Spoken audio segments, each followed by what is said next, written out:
We acknowledge that the land we are meeting on is the traditional territory of many nations, including the... Guys, can you be respectful for the land acknowledgement?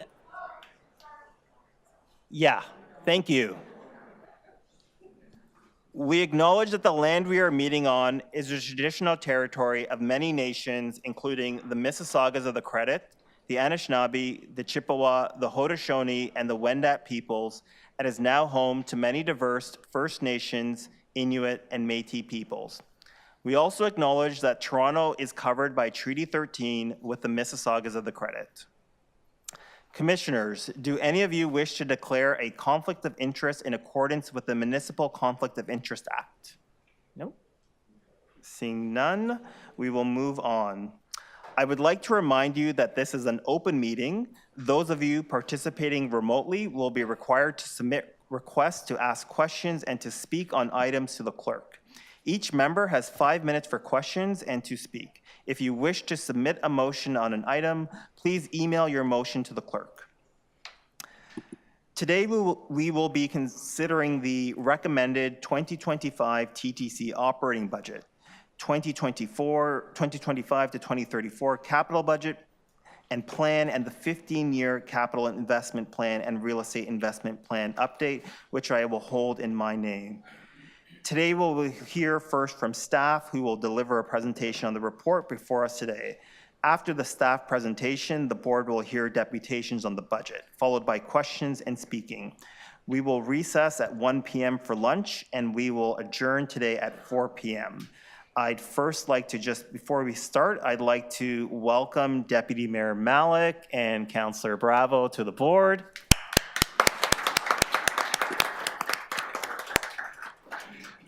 And I would like to thank TTC staff, as I see everyone got their TTC red hats. Yes.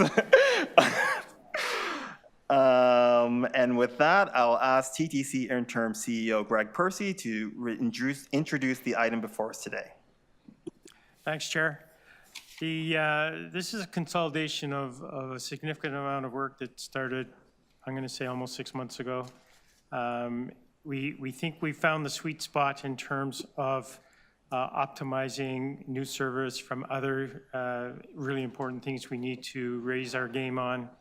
I think we found it through a lot of hard work from the team and consultation with others, including customers and some board members. And so I think I'm feeling very positive about this. I'd like to thank Josie in particular, who was our quarterback on this. She's committed, I think, almost those 6 months to making this happen. And it's very much an iterative process, but I do feel comfortable that we're there. We certainly welcome all the constructive criticism from the room in terms of how can we make it better, all of which will end up with making TTC better, and that's why we exist. So I won't keep talking. I know everyone's excited to get started, so I'm going to look over to Josie, if you would like to maybe introduce, well, everyone knows you, but any of the team that spent as much time almost as you did. I know there's a whole pile of people, so yeah. Over to you. Thank you, Greg, and good morning, Chair, board members. Happy New Year. Again, welcome, Commissioners Malik and Bravo to the TTC. On behalf of the TTC's executive, I'm pleased today to present our recommended budgets. I would also, as Greg indicated, this has been a full-on effort from the entire organization, but I would like to thank folks that are in this room as well as others who are watching online, and that includes my colleague beside me, Eric Frank, John Montagnese, Mark Del Vecchio, David Metcalf, and Daniel DeFusco, as well as other key players like Lawrence Louis, who helps us on the service side, and of course, everyone else as well. So with that, let me start the presentation to provide you an overview of what is in all the details that we gave you on this budget. Right. So the operating budget and 10-year capital plan that's being presented and considered by you today makes strategic direct investments aimed at providing safe, reliable, and affordable service. Our 25 operating budget's $2.8 billion, and it freezes fares for the second year in a row.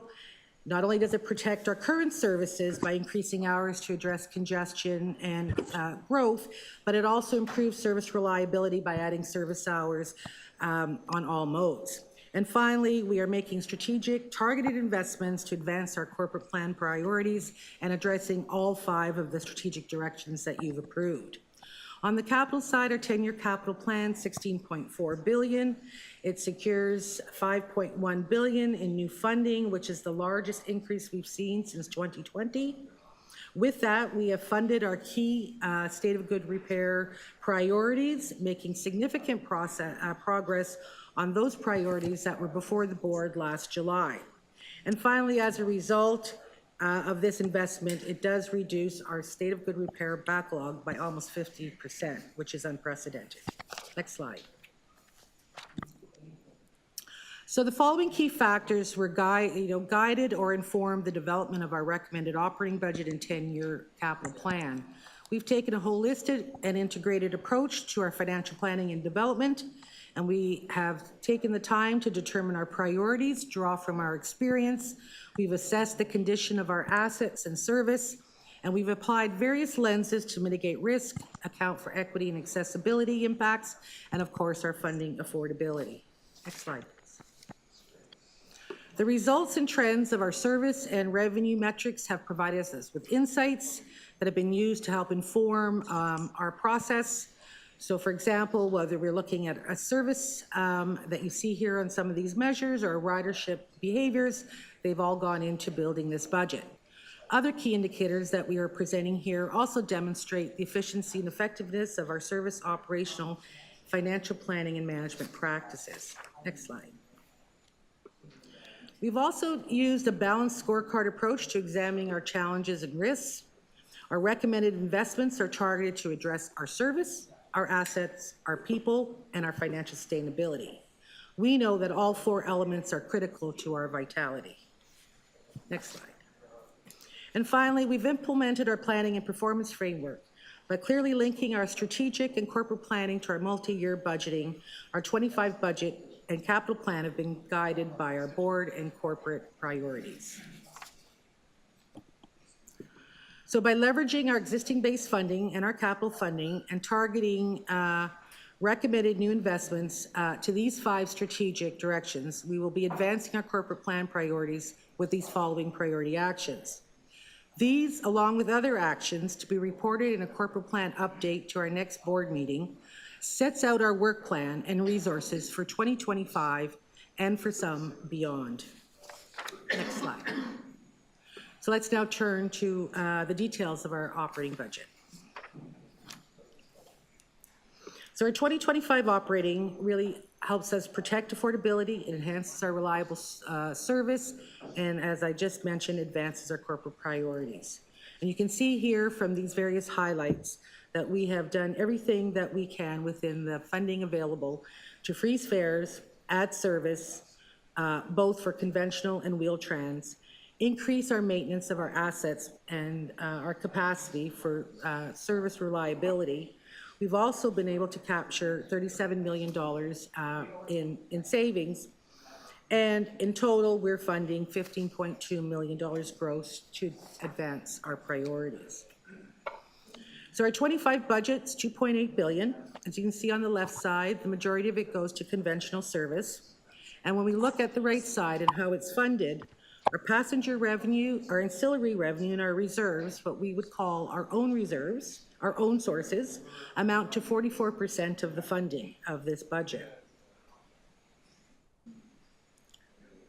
The provincial funding represents 7%, and that is the monies arriving to us from the province through the Ontario-Toronto New Deal, which we have in place until the first quarter of 2027 and amounts to $201 million.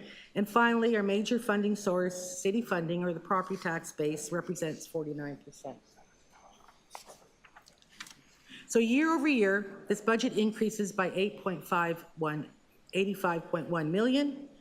Our base pressures to maintain our current services amounts to 79.5 million, driven by our cost of living increases and other base pressures, but some of which have been offset by revenue and savings. and then the $15.2 million gross to give us the total value of 85.1 increase. Next slide. So when we look at those key cost drivers that are building up that $79.5 million, if you look to the bar chart to the right, those that are in blue reflect those prior year costs, fixed costs, that we need to deal with to ensure that we're maintaining our current services. These amount to $145 million.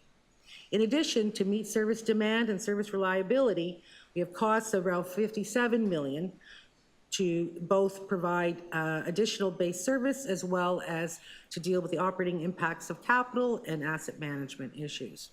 That $202 million combined is reduced by an additional $52 million, and that brings it down to 79.5. Next slide. So based on our 2024 experience, our 2025 service demand, or boardings, is expected to reach 86.1% of our 2019 level. This has been used to establish our service budget for 2025. Next slide. However, congestion and construction have had an impact on service reliability. What this slide shows is that generally since 2013, average speed on bus routes have decreased as TTC has adjusted its schedules to better reflect the conditions across the network. And the major contributor to this has been construction. So at one point, service hours and service kilometers were relatively the same, but over time they've diverged with the proportionate rate widening. As a result, the average speed of our buses has reduced from 20 kilometers per hour to 17.2 kilometers per hour. Protecting the route kilometers will again align with new service hours that are being invested, and we will begin to see improvement in bus speeds along with other measures that we have in this budget. Next slide. So as a result, our 25 recommended service hours account for our base service requirements to maintain existing service reliability and to meet customer demand, while new funding is investing in added service hours to improve reliability on all modes. So in our base, we see a 0.5% increase really to respond to operational needs, another 1.2% increase in hours to manage that congestion and accommodate projected growth, 1.9% increase should we be operating the LRT as well as connecting bus networks to support the network changes. And so the base budget funds 3.6% increase in service hours and taking us from 9.2 million total hours to 9.5 million hours. The new proposed service enhancements add another 2.2%, equating to 9.6 million hours or 189,000 hours per week. And that will provide us with more midday, evening, and weekend service on all three modes. Next slide. So when we look at our ridership experience, we see that that hybrid work model is here to stay. And so we continue to see that commuters on average are coming into the office 3 times a week. This still represents about 54% of our 2019 levels. And now these have been fully normalized into our ridership estimates. Next slide.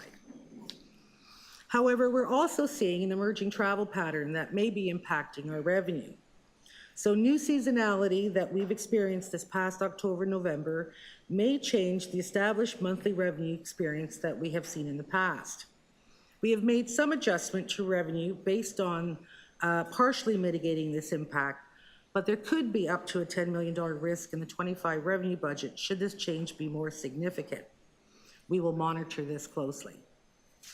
Next slide. We also continue to see WSIB costs rising. Since 2019, the claims related to physical injuries, those that are in the gray portion of the bar charts, have decreased. But while claims for assaults, trauma, stress continue to rise. So not only are there more claims, but those claims have a longer duration. An initial cost pressure of $27 million that we had identified previously has been mitigated by a change in funding treatment beginning in 2025. Notwithstanding this, our occupational health and safety staff are focusing on case management and process changes to address those areas that they can control. And we will continue to work on this issue. Next slide.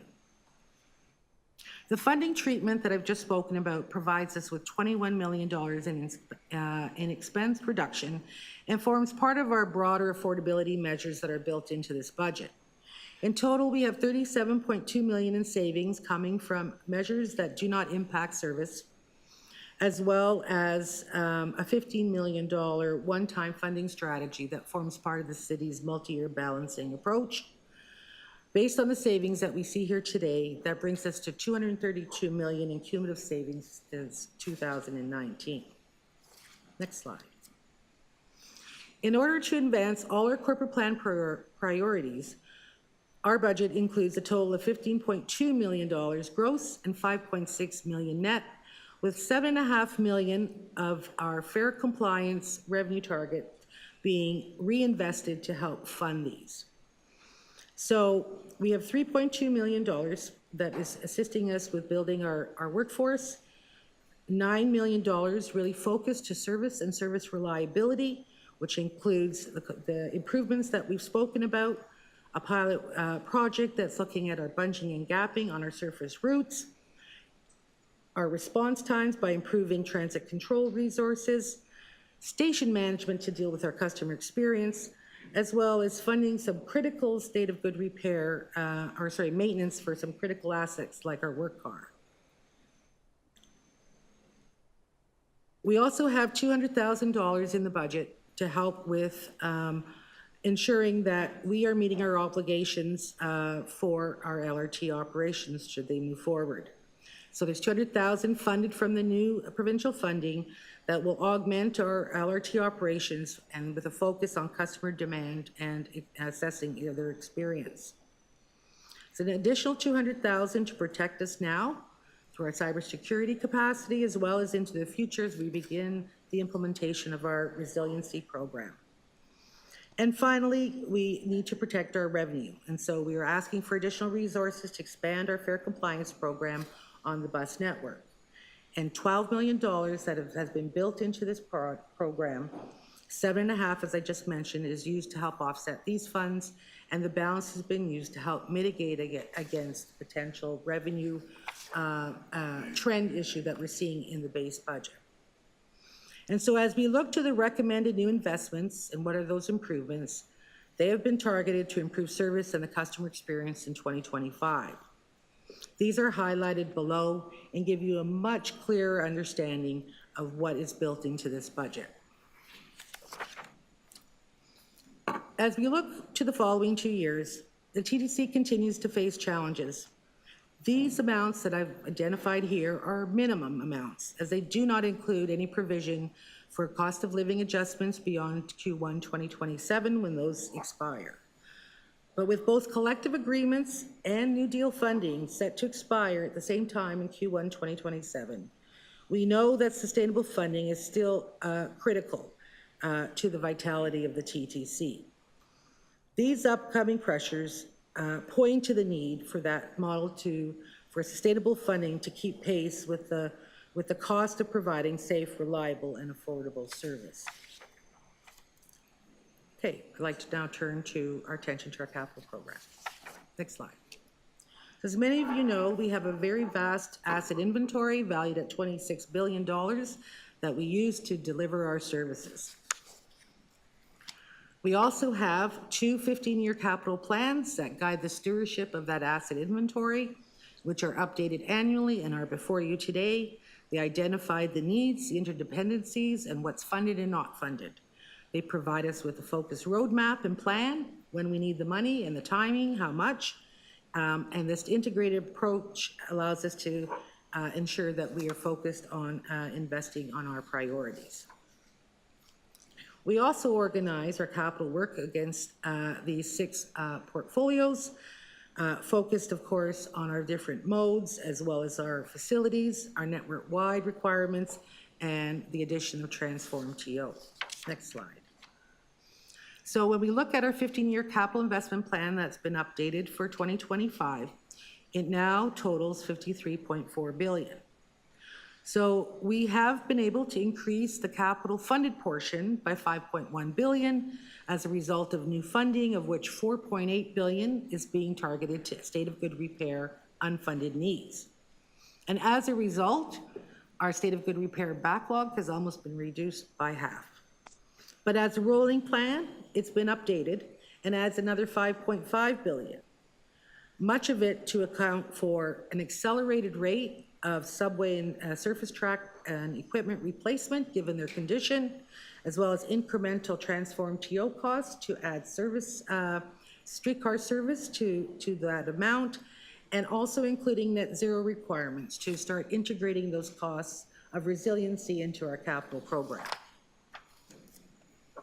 So this provides an overview of our capital investment plan by project category and by mode.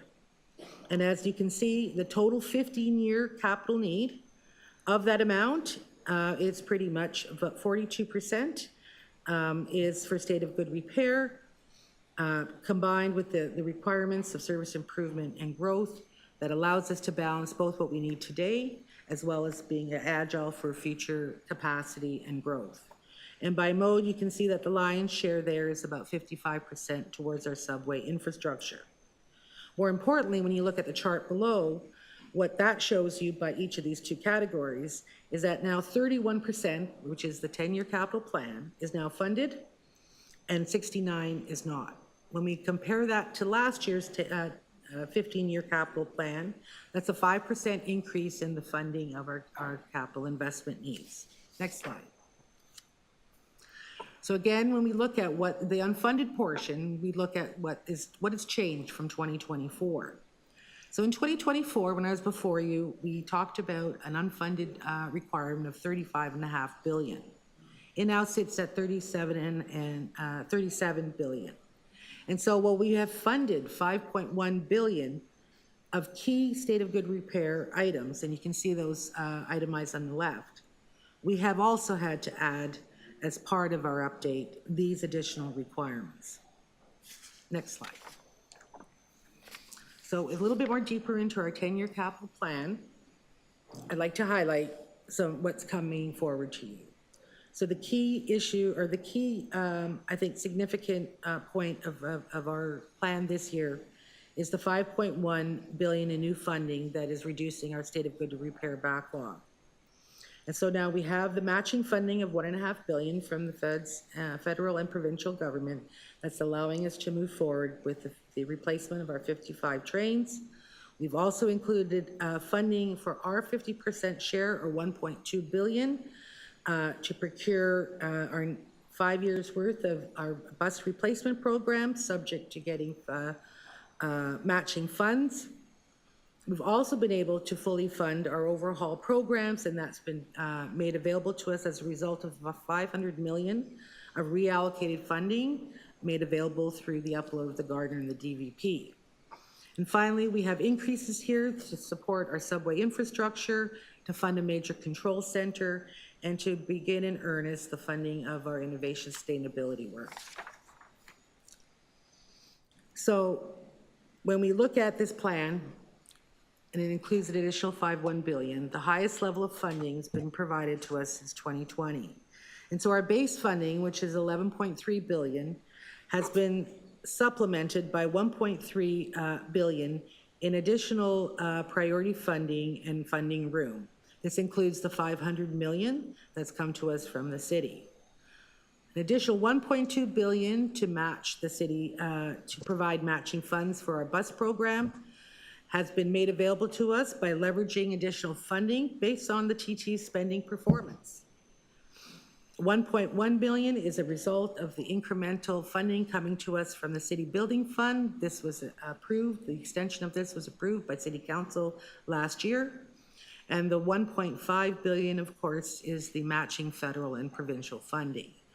With this now in our budget, we are able to release our RFP. Our procurement process is now underway, and as a result, we are in a blackout period. Next slide. So of that 5.1 billion, 4.8 went to our priorities, and these was the list that was before you in July. The TTC, based on board's direction that said, please apply any new funds from any order of government to SOGR priorities. And so as a result, these subway priorities have been funded, these bus ones have been funded, as well as our streetcar midlife program and the major control center. So as a report card from 2017, from our July 17th report, I'm happy to say we've been able to address these issues. You also heard last year a lot about the need for our overhaul program. And as part of that 500 million of additional funding from the city, our overhaul programs are now fully funded, providing predictability over the 10-year period. And we can see on our subway car and our streetcar overhaul program that those red areas that were unfunded are now green. Bus overhaul, which was a critical issue for us, because you could see there in 2025, we had very little money, with almost none in 2026. We have now been able to fully fund those overhauls. And then finally, the e-bus procurement process or requirement has been funded for the first 5 years, subject to available funds. This slide provides an overview of the $16.4 billion capital plan by our various portfolios, and you can see that over 60% or $10 billion is directed to state of good repair and capacity improvements in our subway system. Next slide. When we examine the capital plan by a project category, you can see that 68%, or the gray portion of these bar charts, is allocated to the state of good repair. And even with the infusion of $5.1 billion into our plan, we also see that the state of good repair funding ramps up and then peaks in 2030 and begins to decline to about $667 million in 2024. Essentially, the funding that we have been provided has deferred our funding decline out to the back half of the program. This slide lays out the funding of our capital plan. We are extremely grateful for the latest infusion of provincial and federal funding. However, even with that increased funding, over 2/3 is still funded by the city. Next slide. By prioritizing state of good repair with the additional funding we've received, our state of good repair backlog has been reduced by almost half. Last year when I sat here before you, it was rising to $8.2 billion, tracking at about 20.7% of our asset value by 2033. Today, that has come down to $4.3 billion and 10.7% of assets. We've made progress on our vehicle procurements, our infrastructure programs such as our buildings, our signals, our communications, and our traction power, and our vehicle overhauls. But needless to say, there's still a backlog. Next slide. So despite our investment, the progress that we've made so far, there's still an unfunded capital need of $37 billion. And while we can say that all the projects and programs identified in this unfunded set of requirements will benefit the TTC, state of good repair remains our key priority. And to be clear, that's the portion that's sitting in the bottom in the blue box. So to sum up, while funding the 25 budgets makes significant progress, we do know that we continue to face significant financial challenges ahead. The need for a sustainable financial funding model is still required, and I would say more than ever. We also do know that investing in the TTC delivers economic, environmental, and social benefits that go beyond the City of Toronto, but also Ontario and Canada, and provides an overall return of our investment of $7.14 for every dollar invested. So just finally, next steps. We are here today to seek approval of the budget. Once approved, this budget will be transmitted to the city, the public launch, and form part of the city's budget process. That public launch of the city's budget is on Monday, January 13th, And we will be before the Budget Committee on January the 16th to present our budget there. We will hear deputations, the Budget Committee will wrap up, and the Mayor's proposed budget will be issued on the 1st, and we'll be at City Council to answer any more questions on our budget. Thank you for this presentation. Thank you, Josie. We're now going to hear from the deputants on this item, beginning with Kel Chen. Online. Hey, my name's Cal. Cal, okay. Cal, go ahead. You have 5 minutes, please. Hey, my name's Cal, and I live in Scarborough Agincourt during the summer and during work breaks. I want to encourage the TTC Board to bring in fare capping for further budgets in the next few years. As somebody who would benefit heavily from fare capping, I drive somewhat, but I also use the TTC frequently to handle shorter distances such as errands, to see my doctors, or to visit downtown for interviews and other positions. These costs add up, especially when you go for a downtown trip, an interview, groceries, hang out with friends, and other issues that cost me more than if I would pay for a monthly pass, especially considering that I do not benefit from monthly passes. As I drive a lot, but I also use the TTC a lot when I have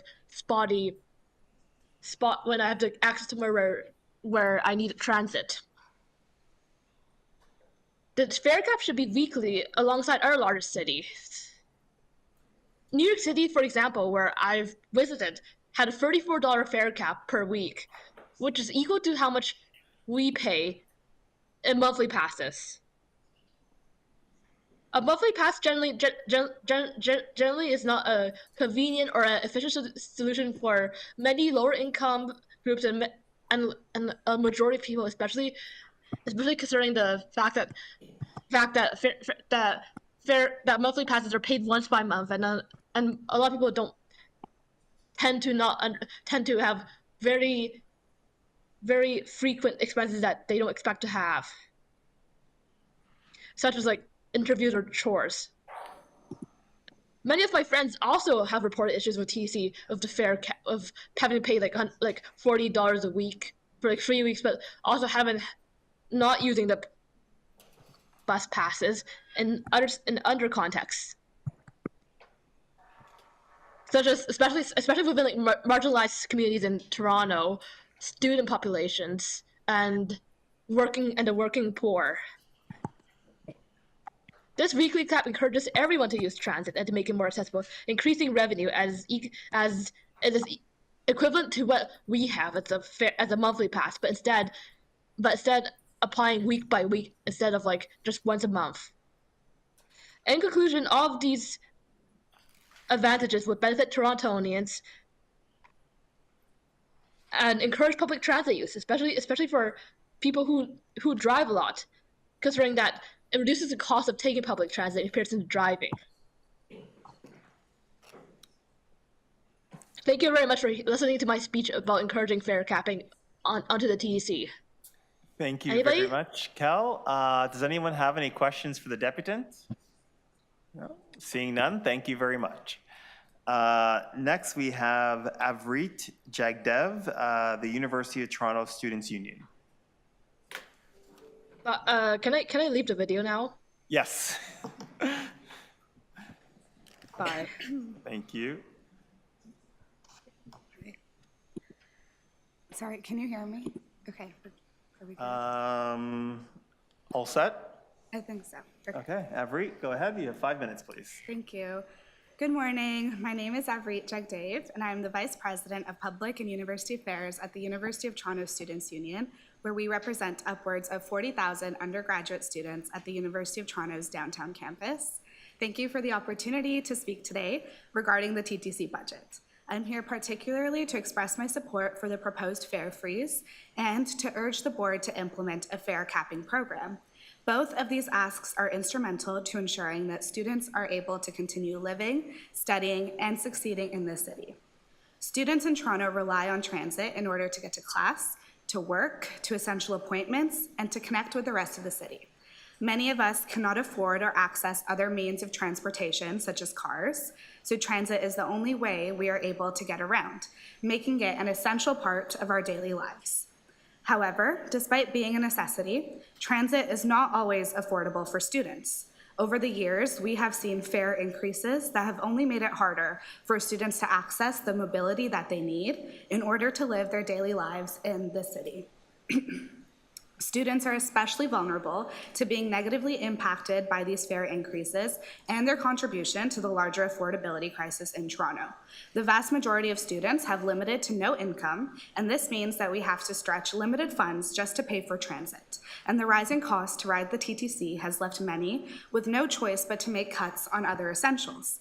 I have met students who have consistently had to choose between refilling their Presto cards to get to class or eating 3 meals a day, which is unacceptable. A fare freeze is absolutely essential in ensuring that this crisis does not worsen. It would allow us to continue our studies and to contribute to the city without being held back by a rising cost of getting from point A to point B. And although a fare freeze is a crucial first step and will help ensure that students are able to continue utilizing transit services, in order to truly tackle unaffordability, there must be a cap for how much anyone pays for transit in a given period of time. When we asked our students what improvements they would like to see in transit services, a resounding 76.5% identified more affordable student fares as a key priority. A fare capping program, which would cap how much transit users, including students, pay for transit in a certain period, whether a day, week, or month, would help fulfill this purpose and allow students to move around the city more easily and without being forced to make the difficult choice between attending class or affording basic necessities, like food and rent. Freezing fares and implementing a fare cap are both essential in ensuring that Toronto remains a city that students are able to live, study, and be healthy and happy in. Thank you for your time and consideration. Thank you very much, Avrit. Does anybody have any questions for the deputant? Nope. Seeing none, thank you very much. Next, we have Maitri Shah. Online? Matri Shah, no? Okay. Next, we have Philip Penitesco. Sorry. Good morning, councilors. Morning, Philip. Are you doing a presentation or are you just speaking? Just speaking, no slides. Great. Go ahead. You have 5 minutes. So good morning. My name is Philip Panetescu. I'm a resident of Ward 25, Scarborough Ridge Park. I'm here with TTC Riders in order to discuss the 5-year service plan.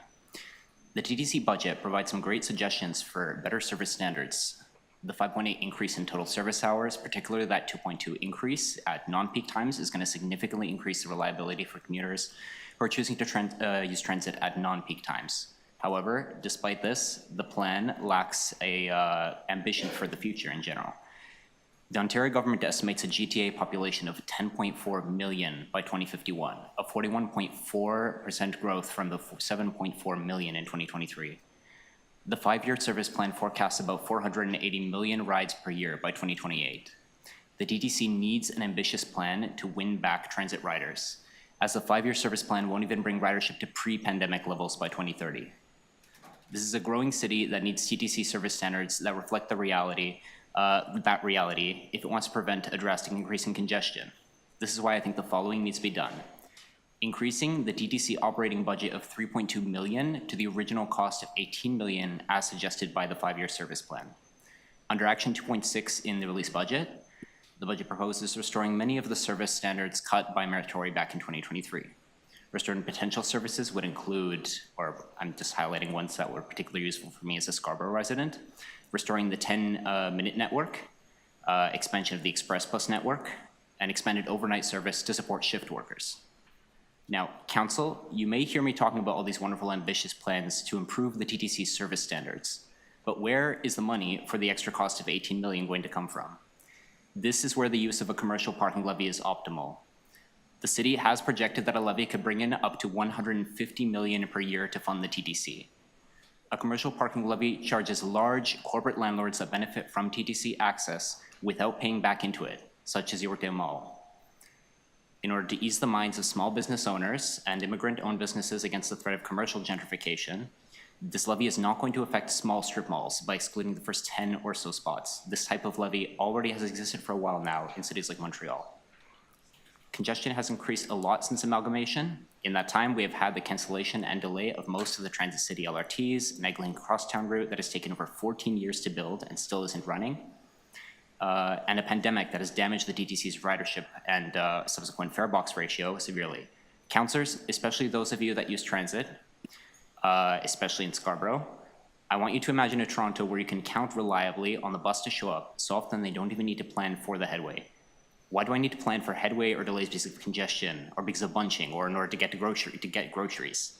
If I don't have a car and I need to go and pick up groceries, why do I need to take almost 2 hours standing out in the cold, sun gone after 4 p.m. after staying inside all day at work, just to reach the nearest cheap place to get nutritious food? When I read through the budget report, I want to envision a city as it should be, not ask myself why the bare minimum is considered too much.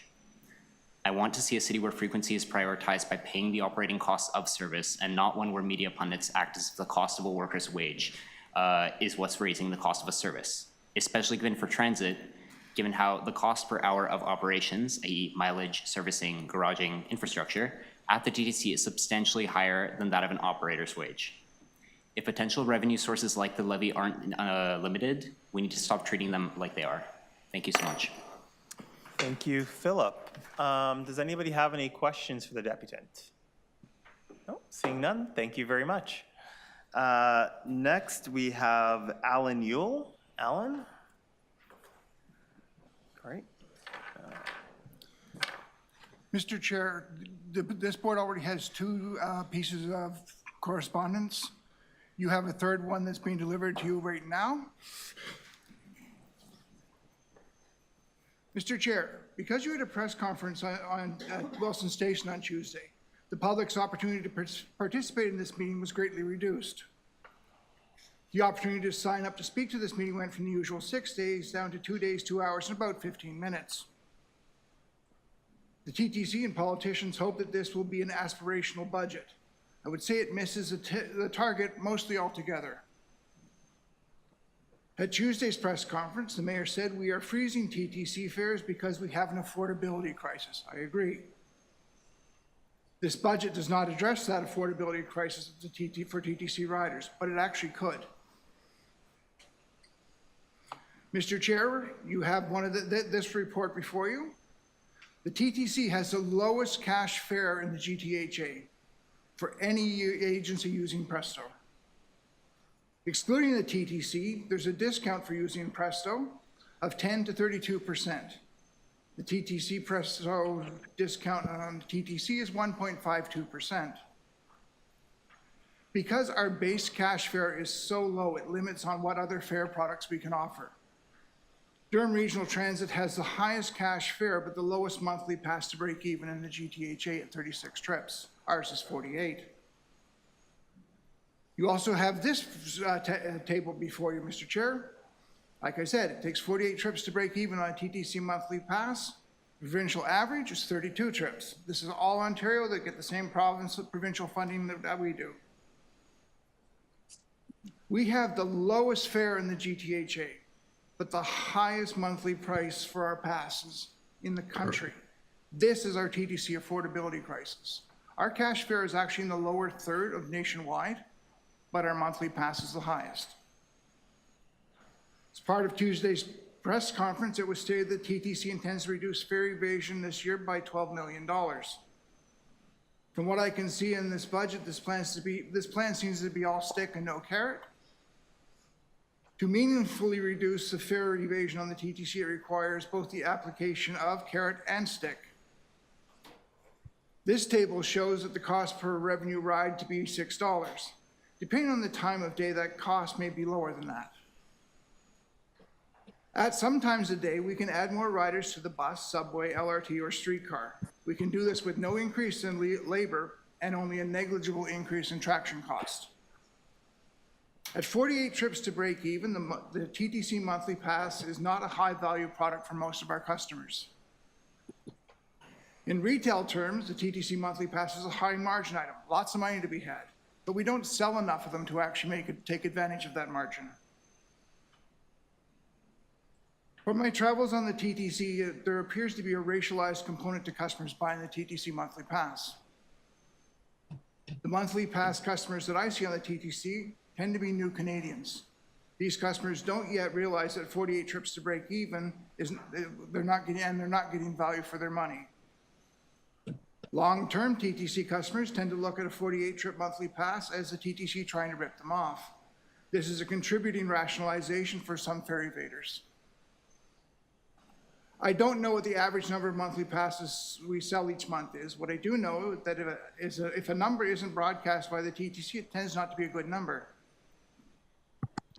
2016 at the TTC board meeting was the last time I heard what those actually sales numbers were. So a friendly amendment. The new budget numbers would be the cash and open payment fare would go up to $4.10. That's the monthly average. Actually, it's $4.11, but we don't do pennies. The Presto fare would stay the same at $3.30. The new monthly pass would be set at $118.80, which is 36 trips to break even. This is the same as the Durham region, its ratio. There would be a revenue margin loss from the loss of sales of the 48-trip monthly pass. This would be offset with an increase in revenue volume from increased sales of the new monthly pass. This is not my first TTC budget. I was actually created by a tear in the space-time continuum back in 2010. Mr. Chair, you are actually my 6th TTC chair. And in that time I have noticed that TTC chairs are like goldfish. They can be shiny, they can get caught up in going in circles, and they tend not to last very long. For the first time in decades, the TTC actually has real funding for this year. You have a real chance to make a generational change at the TTC and greatly increase TTC ridership for the residents of Toronto. This board has this budget and one more before the politicians in the room get flushed away. And then I start all over again with goldfish number 7. Thank you. Thank you very much, Alan. Does anybody have any questions for the deputant? Yes. No, seeing none? Okay, thank you very much as always. Next, we have Adam Cohoon. Adam, I see you there online. Adam, please go ahead. Hello, everybody. What I want to speak to you about is how you secretly just turned off Wi-Fi access. I shouldn't say secretly, but in a way, you did it in a way that the general public didn't easily have a proper debate, and it doesn't even seem like it's like the changes were properly sent to the Connect TO plan. And what you did was you actually gave Rogers a gift, because with the marketing of you letting people know that it was shut down, but they can then turn around and sell 5G service to the people that were scared and anxious. And in their little marketing, or when they are selling you phones in their store, they're only gonna tell you that it works on their phones. Even though we know that it may work on other phones, that is the one thing. The other thing is, in some of the areas that have lost service, most of it is in Toronto Centre. Now I know the board members have shifted on the board now, so Chris Moyes is not on the board anymore, but in his riding of Toronto Centre, there are, which borders on, which has St. Jamestown. That area I know personally of people that were using some of the free Wi-Fi there to actually get some of their work done. And it is one of those things that is really, it's almost like letting the convenience store shut down the free water fountain in front and then let them jack up the price of bottled water. You're basically giving a corporation a free ride. And we have sort of seen how you said, oh, we are gonna pilot Wi-Fi on buses and stuff. But the numbers for that program weren't really openly talked about in the budget. And it seems like even if it is in some line, it doesn't look like that is a real project. That was just a way to scare people off.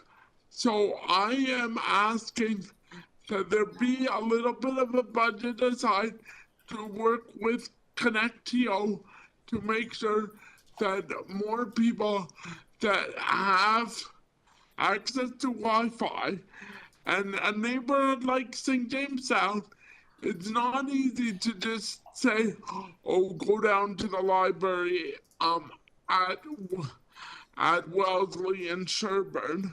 That isn't all. That can be far for some individuals.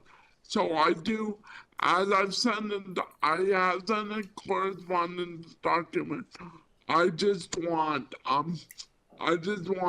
TTC and ConnectTO to work on the issue, and also check the other place that I need you guys to check is some of the areas where there are accessibility issues, where individuals with disability, if there's an elevator outage, might have used that Wi-Fi to communicate or do other things that they cannot necessarily do if they are not able to easily get a 5G phone that has access at the level they need. They also may need Wi-Fi access to communicate. Or even do some research if there is a detour in their travels. Thank you. Thank you very much, Adam. Does anybody have any questions for the deputant? No, seeing none, thank you very much. Next we have Vincent Puhaka. Online? Yes, online, and I think you can hear me, right? Yes, go ahead, Vincent. Okay, perfect. So, good morning. Thanks as usual for the opportunity to speak.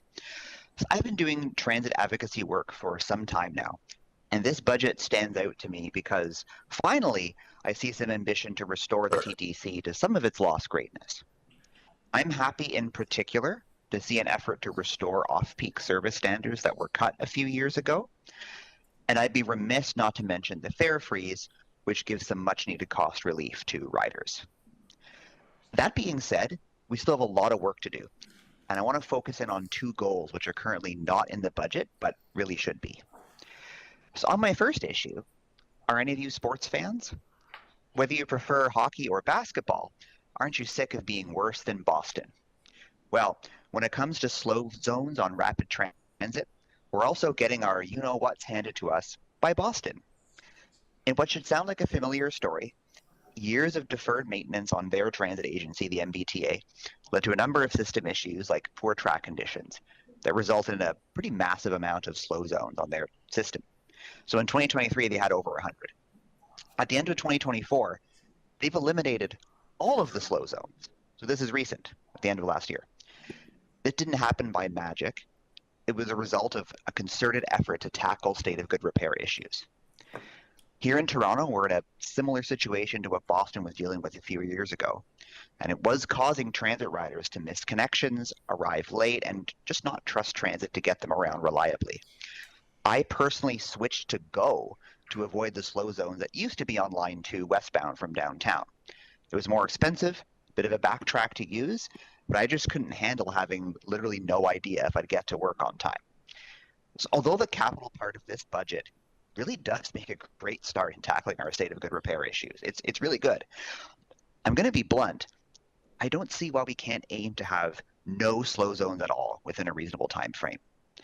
We can't control how the Leafs or Raptors perform, but we shouldn't allow Boston to beat us at this. Moving on, I did mention I was happy to hear about the fare freeze, but we should be a lot more ambitious here as well. Toronto really should be implementing a form of fare capping to truly save riders money. We all know that many folks who are heavy transit riders just aren't able to purchase a monthly pass up front. The first of the month is, of course, when most bills are due. TTC monthly passes also don't give one access to the provincial One Fare program. So people like me who often cross the municipal boundary find single fares more useful. Of course, the problem with single fares is you might end up spending more than a monthly pass during a really heavy transit month. An annoyance for some, sure, but overspending like that can be the difference between making rent or not for others. Many GTA municipalities like Mississauga have some form of fare capping in place, and Toronto should join them. If we were very ambitious, we'd be lowering the amount at which fares are capped to really incentivize transit use. So that's all I have right now. You've all heard from me many, many times before. And just to sum up, this is a budget that I think does make a good impact in expanding transit service and tackling our state of good repair issues. But now is not the time to be timid. So I'm calling on you to expand this budget to include fare capping and completely eliminate slow zones. Thank you, Vincent. Does anybody have any questions for the deputant? Nope, seeing none, thank you very much. Next, we have Yobi Saravanabhavan.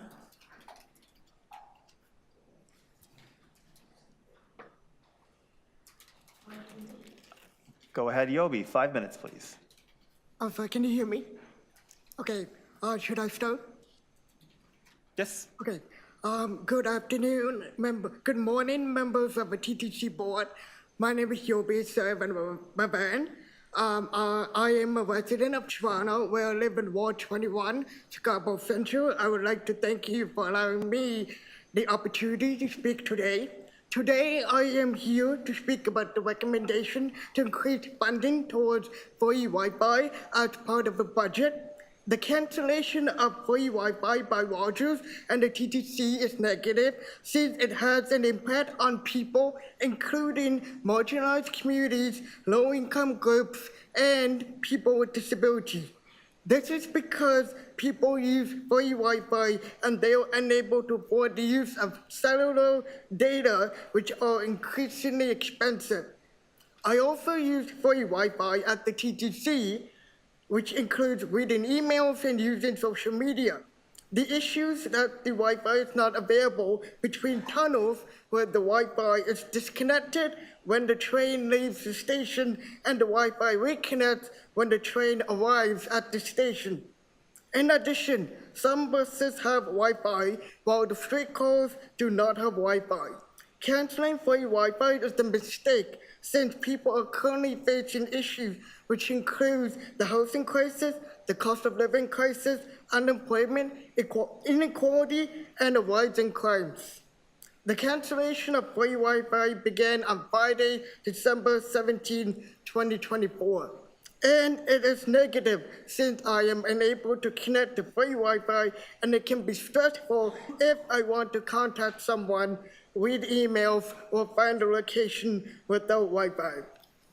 According to the report by the DACE at Toronto Metropolitan University, which is titled Toronto's Digital Divide, 98% of residents in Toronto have internet at home, while the internet and cell phone plans remain disconnected and unaffordable for marginalized communities and low-income groups, which is due to the high cost and the cost of living crisis. The report mentioned that the reason that most people are unable to afford the internet at home is due to the cost. Most people use their data plan to access the internet outside their homes, while most people access the internet at other locations, which include workplaces, businesses, public libraries, airports, and subway stations. There are some households and neighborhoods in Toronto that have less internet access at home. The report shows that there are challenges in reducing the digital divide in Toronto. In conclusion, I recommend that the TTC Board should increase funding towards free Wi-Fi as part of a budget. I believe that the funding towards free Wi-Fi can help continue internet access at the TTC for people in Toronto, which includes low-income groups and marginalized communities.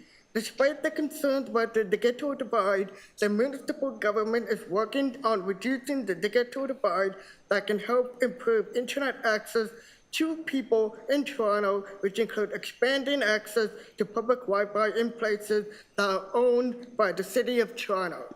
The municipal government should also focus on overcoming the digital divide that is based on safety, accessibility, and equality. The free Wi-Fi at the TTC should continue, and the free Wi-Fi should be available on the buses, subways, and streetcars, and the Wi-Fi should be installed between tunnels. The cancellation of free Wi-Fi is an issue that is related to safety, accessibility, and equality. Thank you for listening to my deputation. Thank you very much, Yobi. Does anybody have any questions for the deputant? Okay. No, seeing none. Thank you Thank you very very much. Next, we have Rudy Yan.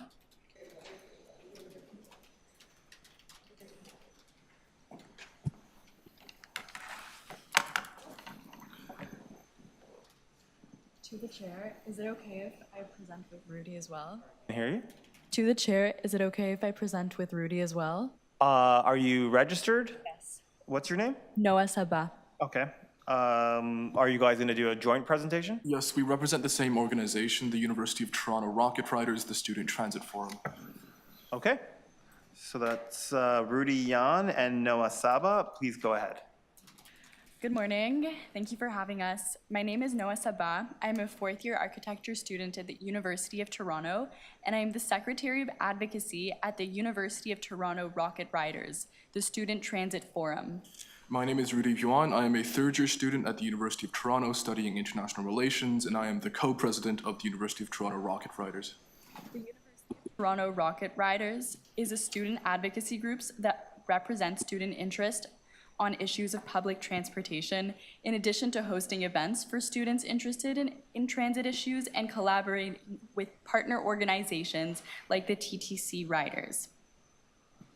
I am here today to express our support for a fare freeze and the eventual implementation of fare capping. In 2019, Student Move TO surveyed over 300,000 students from post-secondary institutions in the GTA and found that 60% of students take local transit as their primary mode of travel.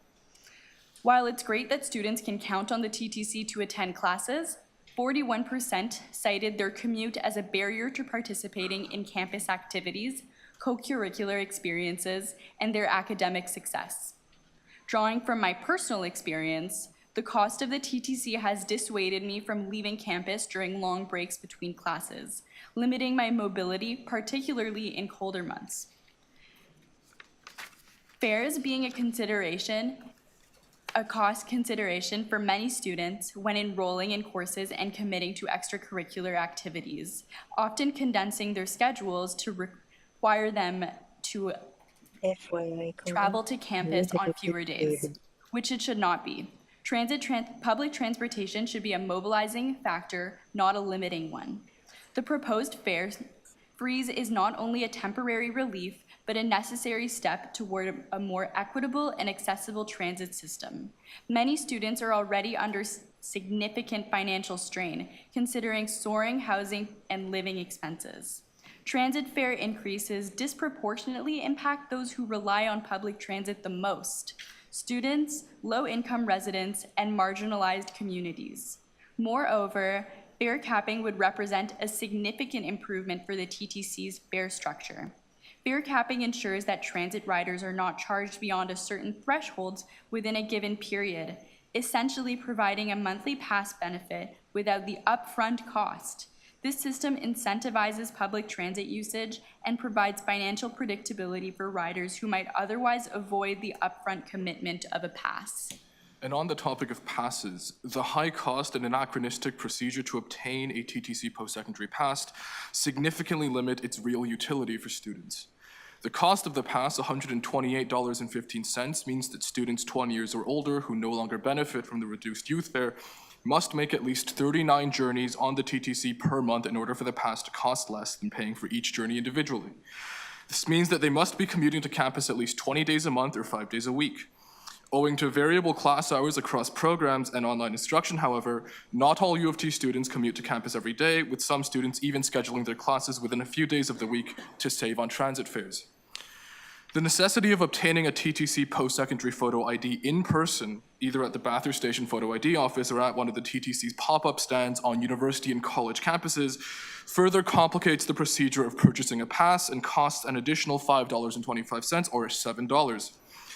The photo ID must then be presented at a service location in order to change the Prestocard fare type. This is a very convoluted procedure, requiring students to travel to a highly select number of locations with limited opening hours. In comparison, the system currently in use with Go Transit is far more accessible. Students can submit a request for a post-secondary ID through an online portal which verifies their enrollment status at their educational institution. They are then sent a digital ID and Presto voucher, which can be used immediately on the Presto website to change their fare type. The present TTC pass therefore presents a number of accessibility challenges and makes little financial sense to most students, who do not necessarily commute 5 days a week. Fare capping would offer students the flexibility and affordability that the pass currently cannot, and is much easier to use. At the very least, we would ask the TTC Board to reassess the utility of the post-secondary pass, the appropriateness of its pricing, and the possibility of simplifying the procedure for its purchase. The present fare structure, in contrast to those of many other cities around the world and even in North America, does not have a distinct student fare, with students only able to benefit from the youth fare until their 20th birthday. This means that for most of their time at university, most students must pay a full adult fare. The 20th birthday cutoff is therefore highly arbitrary for university students, and the creation of a reduced student fare in tandem with fare capping would greatly lessen the financial burden of fares on students who, as previously discussed, heavily rely on the transit system as the most effective way to get to and from downtown Toronto. Though the fare freeze offers some much-needed financial relief for students, and we wholeheartedly welcome its adoption, there remain several aspects of the present fare structure that pose financial and accessibility challenges for students, and we thank the committee for its time. Thank you. Thank you very much, Rudy and Noah. Any questions for the deputants? Oh, seeing none, thank you. Next, we have Pranimi Harsora.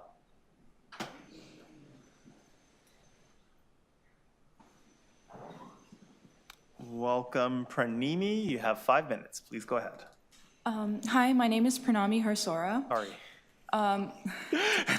I've been living in Scarborough since 2003, across the suburb. I'm a resident of Ward 25, Scarborough Rouge Park, under Councillor Jennifer McClevy. I am currently studying at the University of Toronto Scarborough campus, and I have been for 4 years. Scarborough is a racialized working class area, and TTC service has been cut to this part of the city, disproportionately affecting people with no other option for transportation. My ask is that we restore cut services to the TTC, including a 10-minute network and fixed crowding. While I have been disappointed with the service for many years, the tipping point was last year during a snowstorm. I was forced to wait out in the cold, chilly weather without a cover as my stop did not have a shelter. 3 buses passed me due to overcrowding and lack of service due to the weather. That day at 9 a.m., I had an exam to which my future in education relied upon. I ended up taking a overpriced Uber instead, as I was not able to get a bus on time. Despite that, due to lack of service and overcrowding, I was unable to reach my exam on time, which was crucial to my education. My request for the board is for the counselors to restore cut services to the TTC, including the 10-minute network and fixing overcrowding. Thank you for your time. Thank you very much, Pranami. Does anybody have any questions for the deputant? No, seeing none. Thank you very much. Next, we have August Puranath, TTC Riders. There you are, August.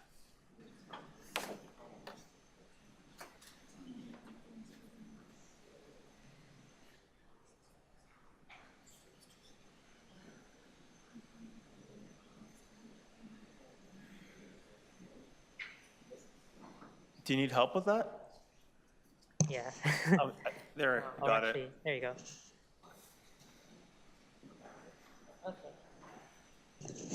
Okay, August, go ahead. You have 5 minutes. Thank you. Hello, my name is August Puranath. I'm a member of TTC Riders, a grassroots organization fighting for better transit here in Toronto. And yes, welcome to the new board members as well. First of all, we're really happy to see some of the wins in this budget. We support the planned fare freeze. That really helps affordability for transit riders.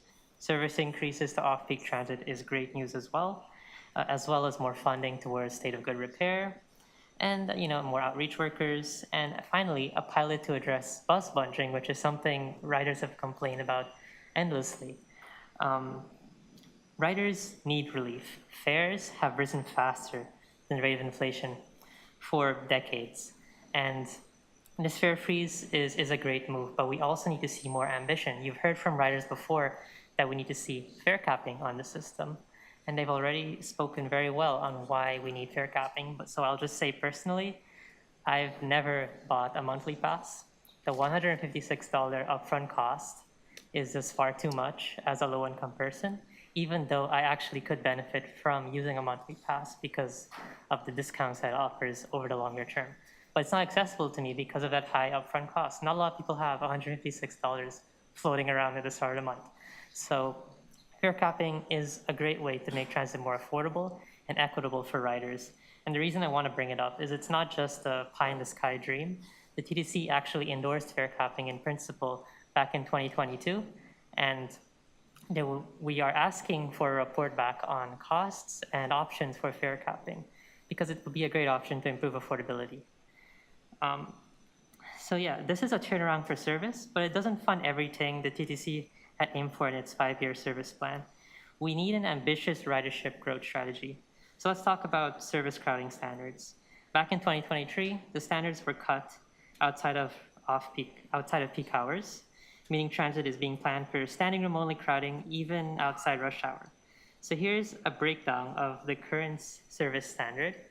You can see based on different modes, it's reduced. For example, before, the TTC used to plan to have 35 people per bus before the cuts in 2023, and now it's at 45 people per bus, and you can see how it works for the streetcars and the subways. So crowding has increased quite a bit. I want to use an example here of the Midland bus. So let's take a time period between 10 and 11 p.m. at night on a weekday. Let's say 140 people use the bus. I just made that number up, but we'll just use it as a second example. If 140 people use the bus, before 2023, before the cuts happened, we expected 35 people per bus. That's how they planned service. So you would just divide it by 35, which, you get 4 happy buses instead. Now, if you divide, if you turn this into a wait time, what the riders actually experience, it's actually 15 minutes. So a bus every 15 minutes. But today, since 2023, with these new crowding standards that plan for standing room only service, there's 45 people per bus. So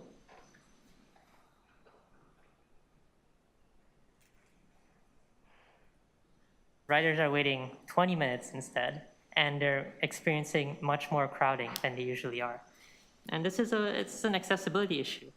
Mobility devices or wheelchairs they're not fitting in these off-peak buses anymore. If you have a stroller or a grocery cart, you're not fitting on the off-peak buses anymore. With family of services occurring, a lot of Wheel-Trans trips are being pushed and taken on the conventional TTC outside of the rush hour. So riders are still facing this even when it's not rush hour. A lot of people, parents with young children and infants, they rely on taking the TTC outside of rush hour because they expect it to be less crowded so they can fit their strollers in the bus or subway or streetcar. But when service is being planned like this, they can't actually depend on transit being less crowded for them and there being space. So yeah, every hour looks like rush hour, and that's why it's so important that we fully fund the restoration of this official service standard. This budget funds $3.2 million into restoring the standard, but that doesn't really go the entire way. The 5-year service plan indicated that there was a need for $18 million in 2025 to restore the standard. So we're not even halfway there yet, and riders are still being faced with overcrowded buses. I want to shift gears a bit and talk about the Budget Committee. I want to urge you to expand opportunities for the public to participate in the budget process of the transit system that we rely on to live a full life in the city. You can do this by reinstating a TTC Budget Committee, which was started back in 2015. In 2023, TTC staff were directed to report back last year on the establishment of such a committee, but that never really happened. Other agencies... August, I'm going to have to ask you to please wrap up. You're 30 seconds over your time. Other agencies, smaller than the TTC, such as Toronto Public Health, have such committees. All in all, we're happy to see the fare freeze in some of these proposals, but we want to see a much more ambitious plan for the TTC and a real ridership growth strategy going forward. Thank you. Thank you very much, August. Any questions for the deputant? No? Seeing none. We have Zane Karam of the Toronto Youth Cabinet.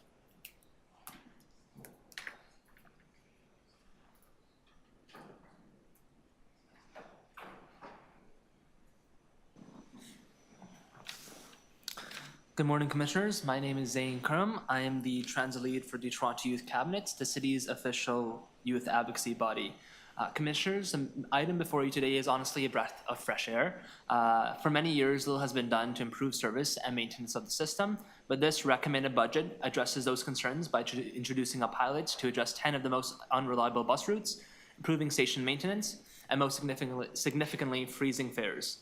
These improvements are all fantastic ways to create a service that really serves existing riders as an attractive to new ones, especially young people who we hope will become lifelong transit riders. However, this budget shouldn't be seen as the holy grail solution to the systematic issues the TTC has been facing for decades. For instance, the state of repair and the affordability crisis that has been long-lasting issues impacting riders. For me in particular, the Line 3 derailment was a big wake-up call about our backlog for long-term maintenance. There was a meeting last year where I think I recall a staffer essentially saying that Line 2 is at risk of shutting down as well if its backlog wasn't addressed adequately.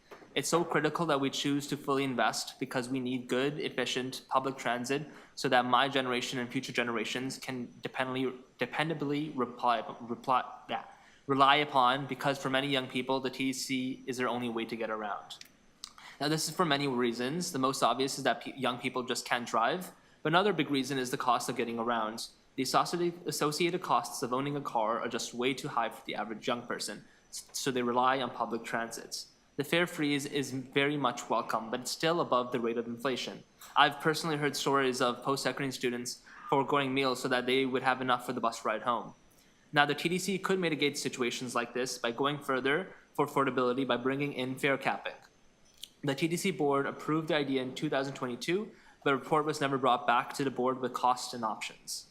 Finally, reinstating a budget subcommittee would be an excellent way to develop a budget that addresses long-standing equity-based issues. The TTC Board also did request a report on bringing back the budget committee, but this report was never presented. But as I mentioned before, the proposed 2025 and multi-year operational and capital budget is a very much needed step forward. But let's not just stop here. I really urge the Commission to continue to advocate for efficient and reliable service so we have a TTC that works for all and can serve future generations. Thank you. Thank you, Zane. Does anybody have any questions for the deputant? No, seeing none, thank you very much. One last call for Maitri Shah. No? Okay.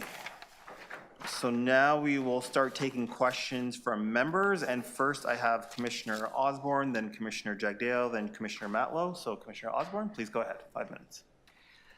Thank you, Mr. Chair.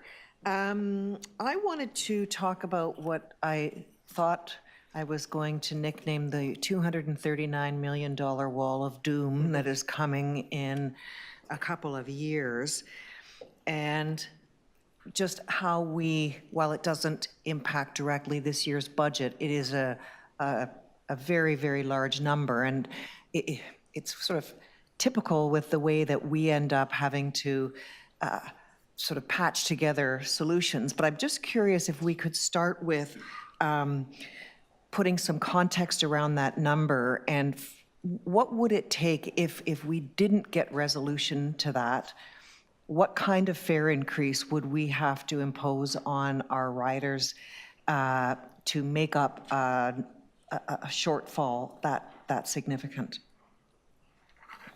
So through the chair, the 239 million, which most of it is being driven by the expiry of the Toronto, Ontario, the Ontario.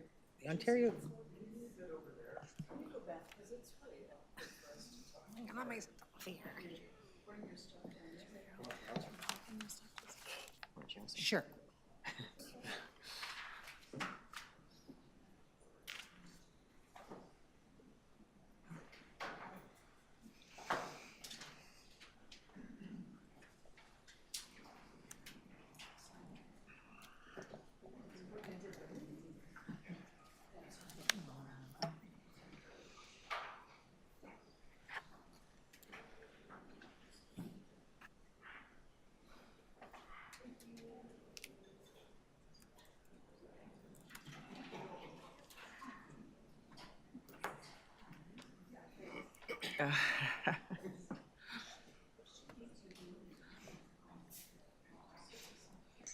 Okay, let's try with this again.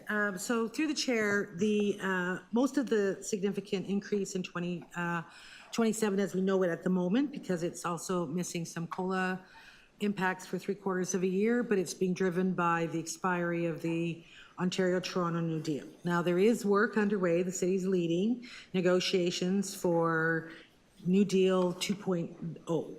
However, if that did not come to pass and we would only have to rely on our fare revenue as the funding source for that gap, it'd be roughly about $1.50 increase to make up the $239 million.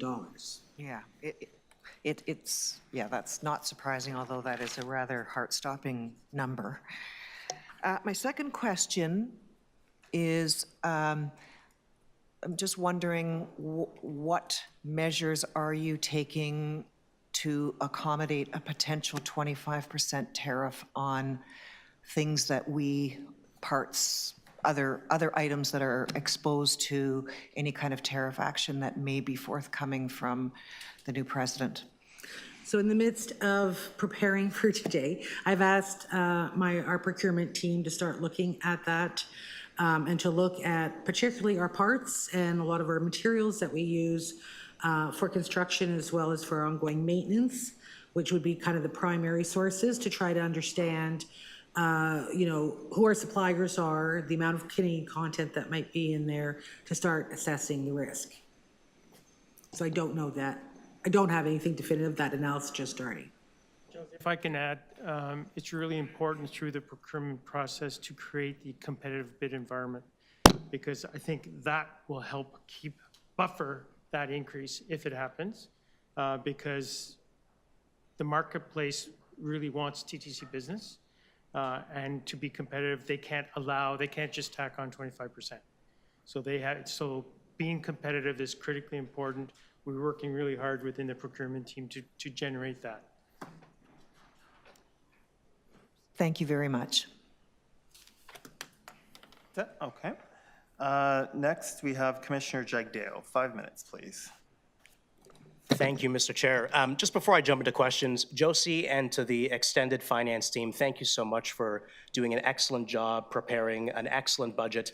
I think we forget that the TTC effectively is a Fortune 500 company. If you think about the assets under management, and we have 14,000 plus employees.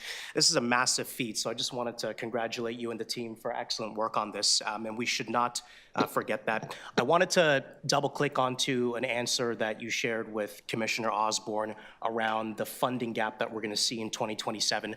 And the lever that was in question surrounded fare box increases at $1.50. That would give anybody a heart attack. Are there any other levers we're considering in the event that we are unsuccessful in negotiating a strong provincial deal? Because we should be thinking about this if we're going to be strong strategic stewards. The Chair, I would say that we, based on what tools the TTC has available to itself generally, it's the fare box and obviously any ancillary revenues. And so to the extent that we can raise those, but those will not make a difference. I mean, we will continue down that path as we have a non-fare revenue strategy coming. We continue to look at our expenditure management, but those won't do it. And so it's really working with the city and the other orders of government to continue to identify the need for a sustainable funding model. Because this alone, amongst ourselves, will be able to really garner the kind of value that we need. Otherwise, like your household income, budget, right? Your expenses or your revenues, and the question becomes an internal conversation about what's at risk here. Though we seem to be saved by the other orders of government at the 11th hour, in an apocalyptic scenario where we aren't, what would happen? Do you want to try, Greg? Commissioner, as an entrepreneur, I think you understand the business aspects of this, where you only have the options, increase the revenue, lower the expense. But I would suggest that some others, which is look at technology to replace operating expense. We have to take a closer look at that in select cases. We have to invest capital to avoid operating. So we have to say which are we going to make better. It's tough to make them both better at the same time, the operating budget or capital. But we have to think like a business. And I think that will get us to a better place. And I think I'm not saying we don't do that, but we need to do more of that, if that helps. It does, and I think it's also the realization that we are still an entity with checks and balances, a balance sheet, an income statement, and we do, in times of an apocalypse, we'll have to determine what gets cut and what doesn't, right? And I think it's important that we just understand that as a commission, as a management team, and as sort of a governance body. When looking through, and sorry, I don't have my time on, so I have no idea how much time I have left. Just under 2 minutes. So, thank you, Vice Chair. Question about the service change. In the budget, if you look at the base pressures, there's a higher amount of capital deployed to respond to congestion than there is to respond for the accommodation of growth. And my first gut instinct was that it sounds like we're doing the city's dirty work to try and solve for congestion. I understand that's not what we're doing, but that's how it feels. I'm wondering to know if we're having any strategic conversations with the city to get them to help, at least in some capacity, to alleviate some of that congestion. And I know that we're doing things in the background, like route optimization, to make that happen, but maybe you can shed some light on that. So I'll just start to say that in addition, like from a budget perspective, financially, we also have other investments that we're working on and funding in this budget. So on the operating side, small things like red paint to help us, deal with issues around priority measures for bus and for surface routes. But also in our capital program, we're funding, the corridors. But more importantly, the work with coordinating with cities, particularly the transportation services, is a key piece. And I know we've talked about in this meeting and at this board about the other measures like on-street parking and other things that have to be addressed. And I'll ask my colleague Josh or Lawrence to augment that. Thanks, Josie. Through the chair to the commissioner, you're perfectly correct that we need to be working with the city on this, and we are. And so in a few areas maybe I'd highlight is one is, as you know, there's only so much road space to share. And so it's critical that we coordinate earlier and often. So we've really enhanced the way we're coordinating around closures, disruptions, construction. The other piece is to work with the city to advance what their rapid TO program. And so that's looking at priority bus lanes on Jane, hopefully, and Dufferin and Bathurst, and like we've done in Scarborough, and so continuing to kind of push and work with them on that. That will be coming to this board in a couple of meetings, so there'll be an opportunity to discuss that more. And as Josie mentioned, continuing to coordinate with the city on a series of interventions around like queue jump lanes and other elements that will help get our people and buses moving. Thank you. That was your last question. You can do a second round if you have more. Commissioner Matlow, 5 minutes, please. Hi, Josie. Would you remind us,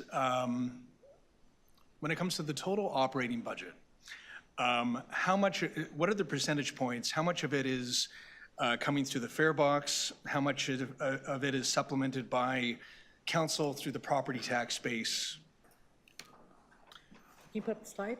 So slide 10 from the presentation shows that 38% is coming from the fare box directly.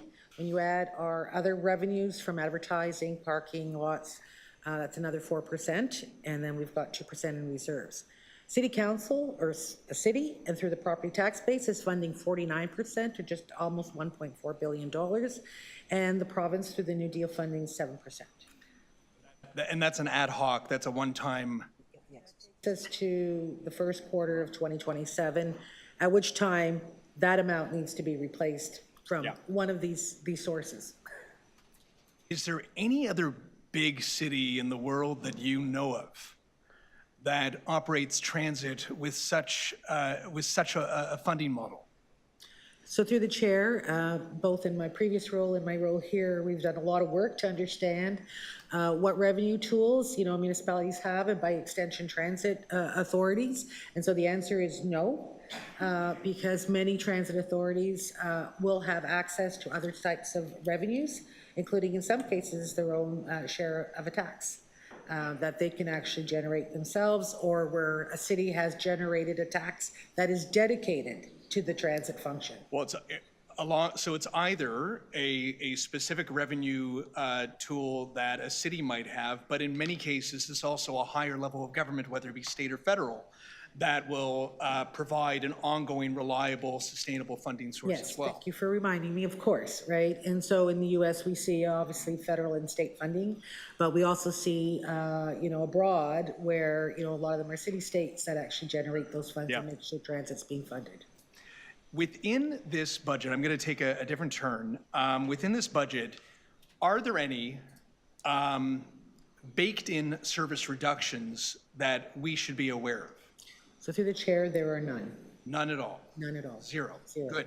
That's wonderful to hear. Came out publicly on Tuesday. We're having the meeting on Friday.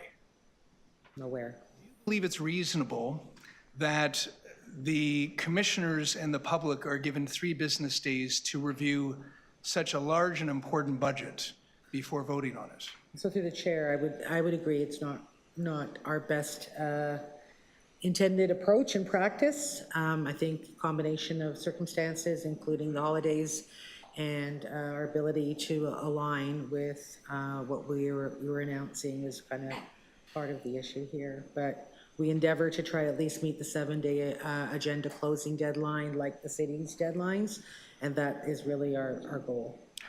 And even that timeline is tight with respect to, let's say, in fairness to the public, let's say a group like TTC Riders or any individual would want to organize a campaign to ask for something they care about, or a commissioner or councillor would like to hold a community meeting or what have you. It really doesn't give a lot of time to be able to do that. Is that not fair? No, that's not fair. And I know that, our ability to kind of find the time and alignment with the, also getting in front of the city's process is one issue. And so the opportunity for deputations, particularly on something like service, that happens through the annual service planning. And remind everyone that the city's process also has had their town halls, of which transit has been part of that, to depute or to participate in. And But without a budget. Without a budget. Without a budget to discuss. Good for you. I appreciate that. By the way, I know it's not your fault, but I appreciate your acknowledgement of the problem. Yep. Thank you. Thank you. Thank you, Commissioner Matlow. Commissioner Sachs, 5 minutes, please.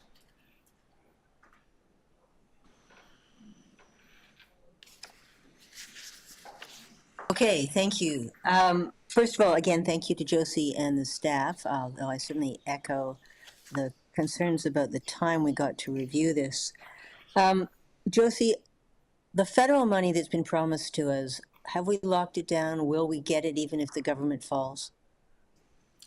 So I will start with that answer. I'll hand that over to Karen. But essentially, we as staff have done everything in our means to ensure that they have all the paperwork they need to address the issue. Karen? The Chair, we are working on an accelerated basis to make sure all remaining approvals are done as expediently as possible. So they're not done yet. Is there anything that you need from the board to try to ensure that we actually get this desperately needed money? Through the Chair, I think we are in good shape at the moment with the support that we have with the Mayor's office and the Chair's office and from the federal staff. But appreciate the ask. Okay. The $500 million coming from the Gardner upload. The original proposal from city staff was that it was going to be doled out at $50 million a year for 10 years. The indication that we had from the TTC staff was that that wouldn't work. What schedule have you worked out with the city CFO for the payment of that money? So through the Chair, the placement of funding by year as reflected in this budget has been reviewed, discussed, and agreed to with the city's CFO. We indicated that our highest priority was to address the overhaul costs. And so the slide that shows the coverage of the red that was previously the unfunded, that's now green, reflects the cash flow over those years. So you were successful in having the payment of that money to the TTC front end loaded, is that right? Yes, that's correct, where we needed it. Okay. All right. Now, the deputants made some excellent points about the very small ratio between our cash fare and our presto fare. And as well, of course, we've heard many times from deputants about their desire to see a fare cap or some other benefit for regular users. Did you evaluate whether we could provide a fare cap for riders and keep the presto fare the same by allowing the cash fares to rise and be so that the ratio is more similar to other local systems? So through the Chair, we have done some evaluation of fare capping at different levels without looking particularly at the cash fare as a secondary lever. And looking at different break-even points in comparison to what is around us jurisdictionally, as well as what might be more optimal. Very significant costs associated with that, but bringing down that break-even trip rate.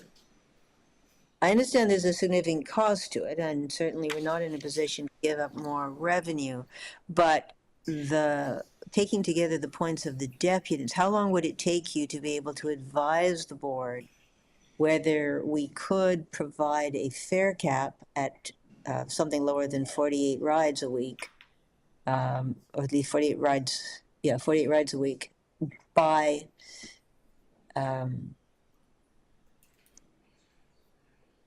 or month, by increasing the cash fare so that we have a ratio between cash fare and presto fare that is similar to our neighbors? So through the Chair, similar to our neighbors that are around, I think, about break-even point of about 40 rides per month. That would have a financial impact of about $35 million on an annual. And how much would we have to increase the cash fare if we were trying to recover that from the cash fare? And if we try to recover it in cash fares, that looks like it's, sorry, my papers all got messed up here on my way over, but I believe it's about, I think it's about a 20 cent rate increase. I'll just confirm it as soon as I can organize my papers on the adult fare. All right, well, can you check and please get back to us? Sure, thank you. And you said it was about 35 million? Annualized, yep. Okay. Now, last question. We've had a couple of we've had comments about the commercial parking levy, which I've been trying to push to provide more money to the TTC. Have you had any conversations with the city about bringing forward the commercial parking levy so that there is an additional source of funding for many, many needs the TTC has? No, through the chair, we have not. Okay, thank you. Thank you. Next, I have Commissioner Bravo, then Vice Chair De Laurentiis, then Commissioner Ainsley. Thank you, Chair, and I want to add my gratitude to staff for this budget. I want to start with a question about ridership. The fare box falling from 60% to 38% in these projections, and we know work's changed. I want to ask about how we get more people into the system. In the past, the board has adopted a ridership growth strategy to consider this question. Could that be an option here to ensure that more people are using the improved service that we're proposing through this budget? So through the chair, clearly, 2024 was really kind of our first year where we've started to see some normalization coming out of COVID. In particular, as you can imagine, Commissioner, that TTC was significantly impacted by change in our operations. And so I think it would be fair to say that as we start to better understand the travel patterns, because they're still emerging, as I highlighted earlier, that understanding really where we apply our investments to attract ridership, I think this budget starts that work. Now, it is not enough, and it's just really getting our toes wet, but our goal is to attract more riders and to seek ridership growth. So there are a lot of strategic questions that have come up. For example, fare capping, is that a strategy? We heard that students are compressing their work week to avoid increased costs. There's an affordability crisis. We're seeing Tuesday, Wednesday, Thursday be peak days. These would be the kind of questions that ridership growth strategies in the past have considered, correct? All of the elements together to produce a better outcome for the system? Okay, great. Yeah, you're nodding, so I'll take it. Yeah. On the budget and capital plan, it's clear that there's so many competing priorities here to make the TTC better for riders. To me, it's really important that as a board member and that the board in general understands fully the options for meeting these priorities, for ranking them, for advancing them, and how this will shape future budgets.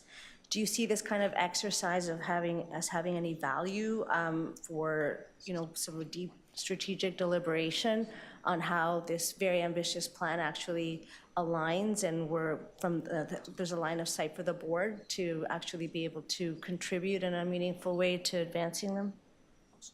So through the chair, I think what you have seen is some evidence work that we have done with the board. In this past July, we had a report that looked at our unmet needs and the prioritization of that. And the last slide with those bar charts kind of lays out our implicit priorities, or explicit priorities, because for us, the base program is our key priority, and within which our state of good repair is number one.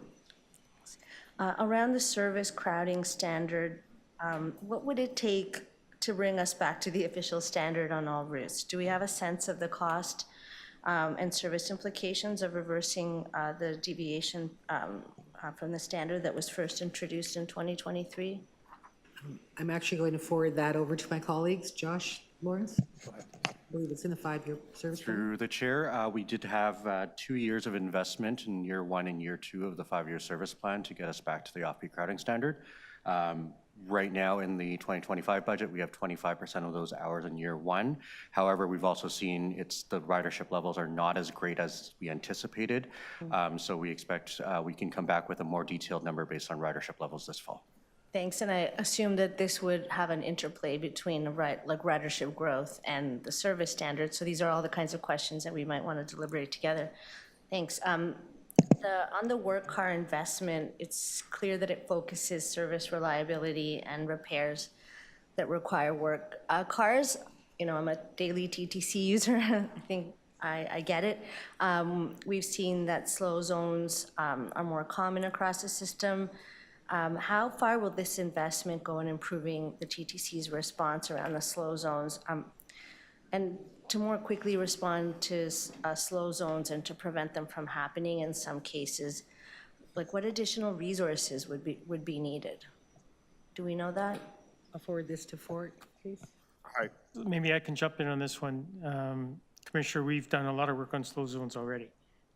They peaked out in the 20s on a system basis, and we have to think system basis, not quarter basis, not line basis. Right, we set a baseline going forward of 12 across the system. Tracking today, we're at 10. Will that go up? Yes. Will that go down? Yes. Because it doesn't look like it, but when you look at rail infrastructure, it's a living, breathing thing from a metallurgical engineering point of view. So we do ultrasonic testing twice a year. We do expect slow orders to come up when we do that. That's a good thing. It's hard to get people to understand that, but it's a good thing. We want to know when there's going to be a failure in the track condition, because that will end up being a failure in service. So we want to get ahead of it. So I think Fort's team and others have been working hard to make sure that we have boots on the ground right now to get that number down. It should not have crept up, but it did. But we have every way to track that against the baseline, and I'm happy to tell you it's 12, and have to be called out if that creeps up, because we can explain why. So there aren't any barriers of resources or time available? Last question. Oh, I did have one question on. You can we'll do a second round. Okay, Yeah. Thanks. Do you want me to answer that one? Yeah, please. So yeah, there is an issue of getting track time, and it's not an issue unique to TTC. Everybody's got that in North America, and I'm sure in Europe. And right now, our challenge is we have 90 minutes to get on a track, get off the track, and get work done in between. Near impossible. So you do things in bits. That's very expensive to do it that way. I'm not sure it's totally efficient anyway. But so our challenge is our team's stretching their minds to say, how do you do all your high priority stuff concurrently? Case in point, putting in 5G Wi-Fi. Same corridor that you have to do track work. So how do you do both? They're really both important. So we have to find creative ways, and some of those ways may involve customer pain. But if that is fact, I'm not saying it is, but if it is, we need to have our comms plan bang on well in advance to let people know. And a comparator that you could use is what Metrolinx does as well. It's the exact same idea. Thanks. Thank you. Vice Chair De Laurentiis, 5 minutes, please. Thank you. Can everybody hear me? The microphone seems to, okay. So Councillor Matlow asked a good question about does any other transit operation have the same budget structure, funding structure that we do? And I think it's a really good question. It implies that it's a bit unwieldy, to say the least. But given that we're kind of stuck with that, presumably for the next while, my question is around how we categorize some of the components that, particularly those that we put into the state of good repair. I would, and I'm looking at slide 39, Josie. So I think there'd be a really good argument to be made that some of these components, because they are enhancements, that they really are capital expenditures rather than, state of good repair. And so, for example, the platform edge doors, that is I think a good argument could be made that that's a capital expense. It's a new activity. And even transform TO, there are elements, the technology didn't exist. So I guess my question is, could we get could just do a really sort of a more in-depth review, a more in-depth analysis of what we have put into the state of good repair list and see whether some of those elements, in fact, are better identified and better classified as capital expenditures. Therefore, they fall into a different funding box, and you know, there's a greater argument we can make than for funds to come from the feds or the province. Yeah, so to clarify, this particular slide here on slide 39 is these are all capital expenditures. So when we talk about Transform TO, essentially it's the vehicles and the facilities required to add service on our bus and streetcar routes to increase that level of service to meet those targets. So it's the actual capital costs associated with that. And then the platform edge doors, of course, is the actual acquisition and installation of those doors on in our subway network. And all the work that has to be done to upgrade and replace the platforms that can't hold them. Okay, so notwithstanding the heading of that slide, all of this, it's all capital. Every single element of that. Okay, so then, well, let me get back to my question. Are there elements within the state of good repair list that could also, because they are new, could they also be, could you take a closer look at those and determine whether they are a better fit? Argument could be made that they're a better fit as a capital expenditure. So we can, absolutely. We always examine everything that we have.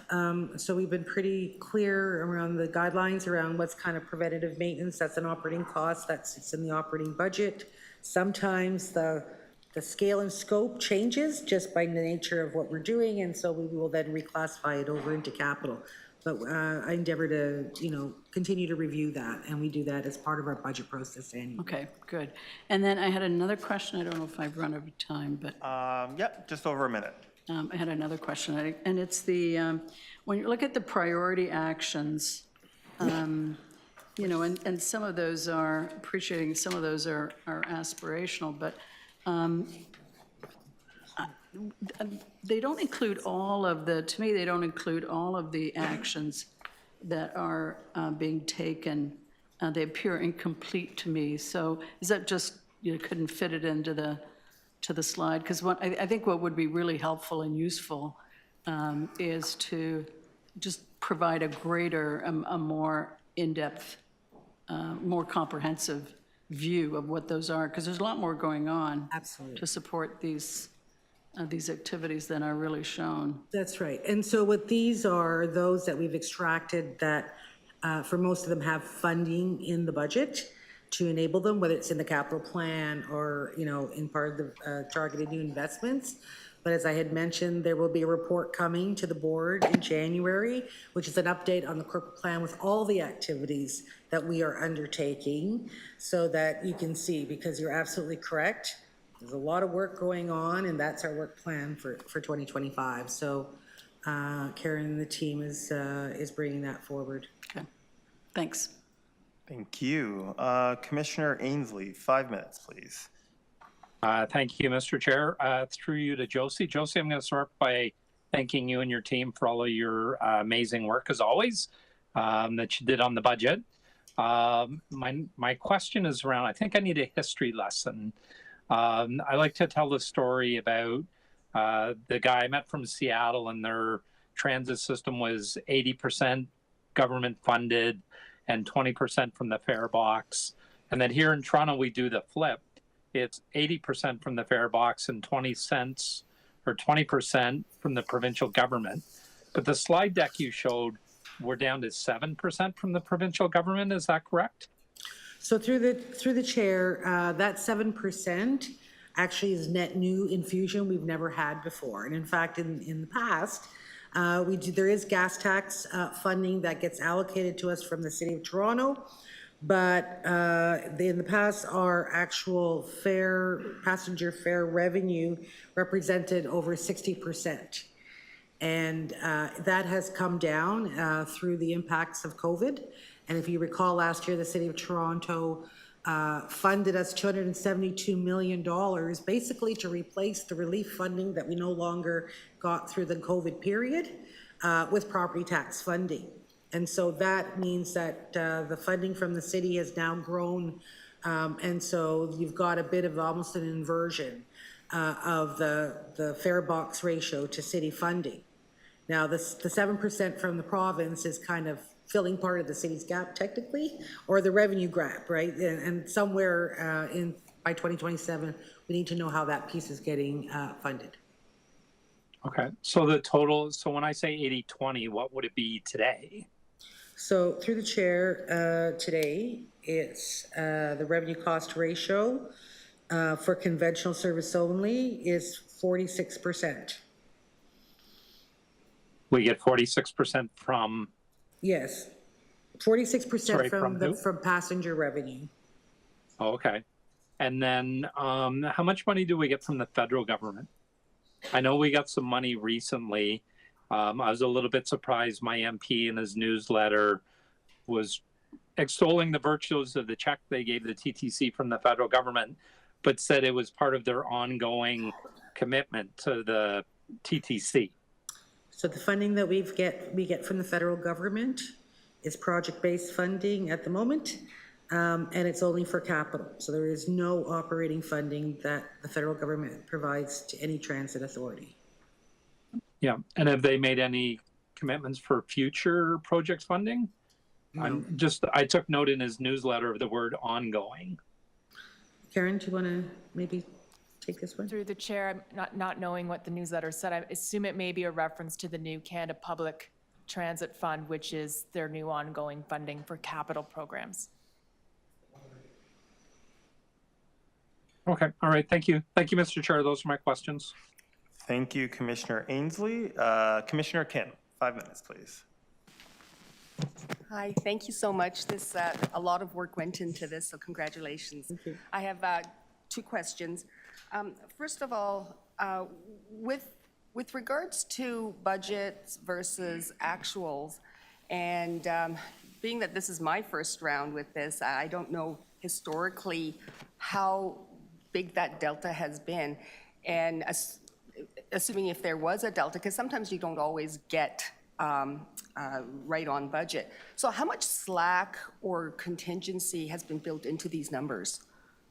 There is no contingency. So you got to meet these numbers. So these are the numbers, and as in the performance indicators, they show that we have been averaging anywhere between 97 and 99% of that spending. So everything, by definition, is allocated to a particular purpose. That's the appropriation of funds. Right? So there isn't anything set aside for unforeseen events?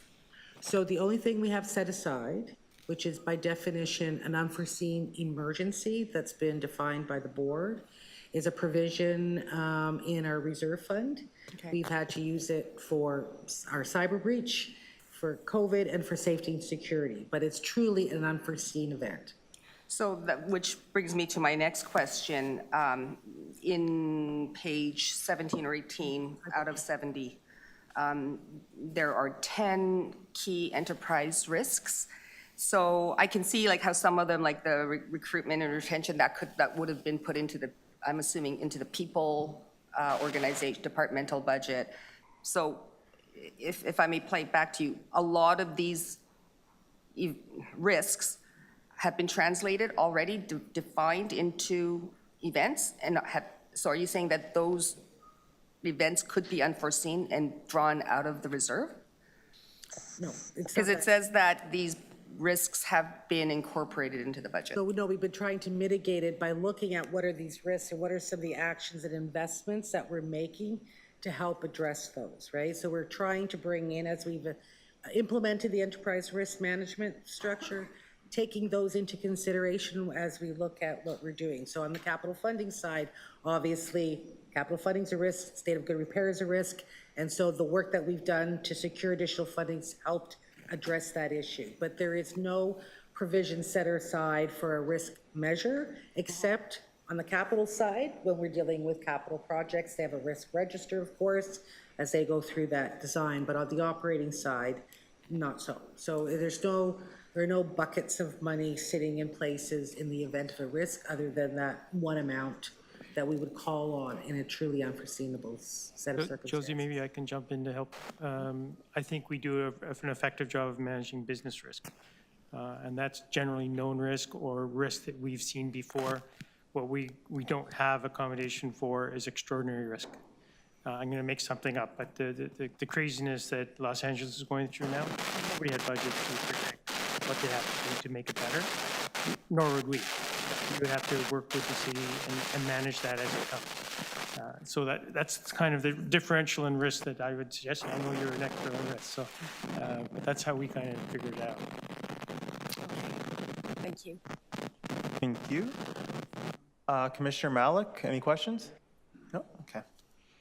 I'm just going to set my time. So I just had a few questions. So I guess the first question on page 25, under other net-based changes, it says funding of $1 million net and 8 positions are allocated as follows.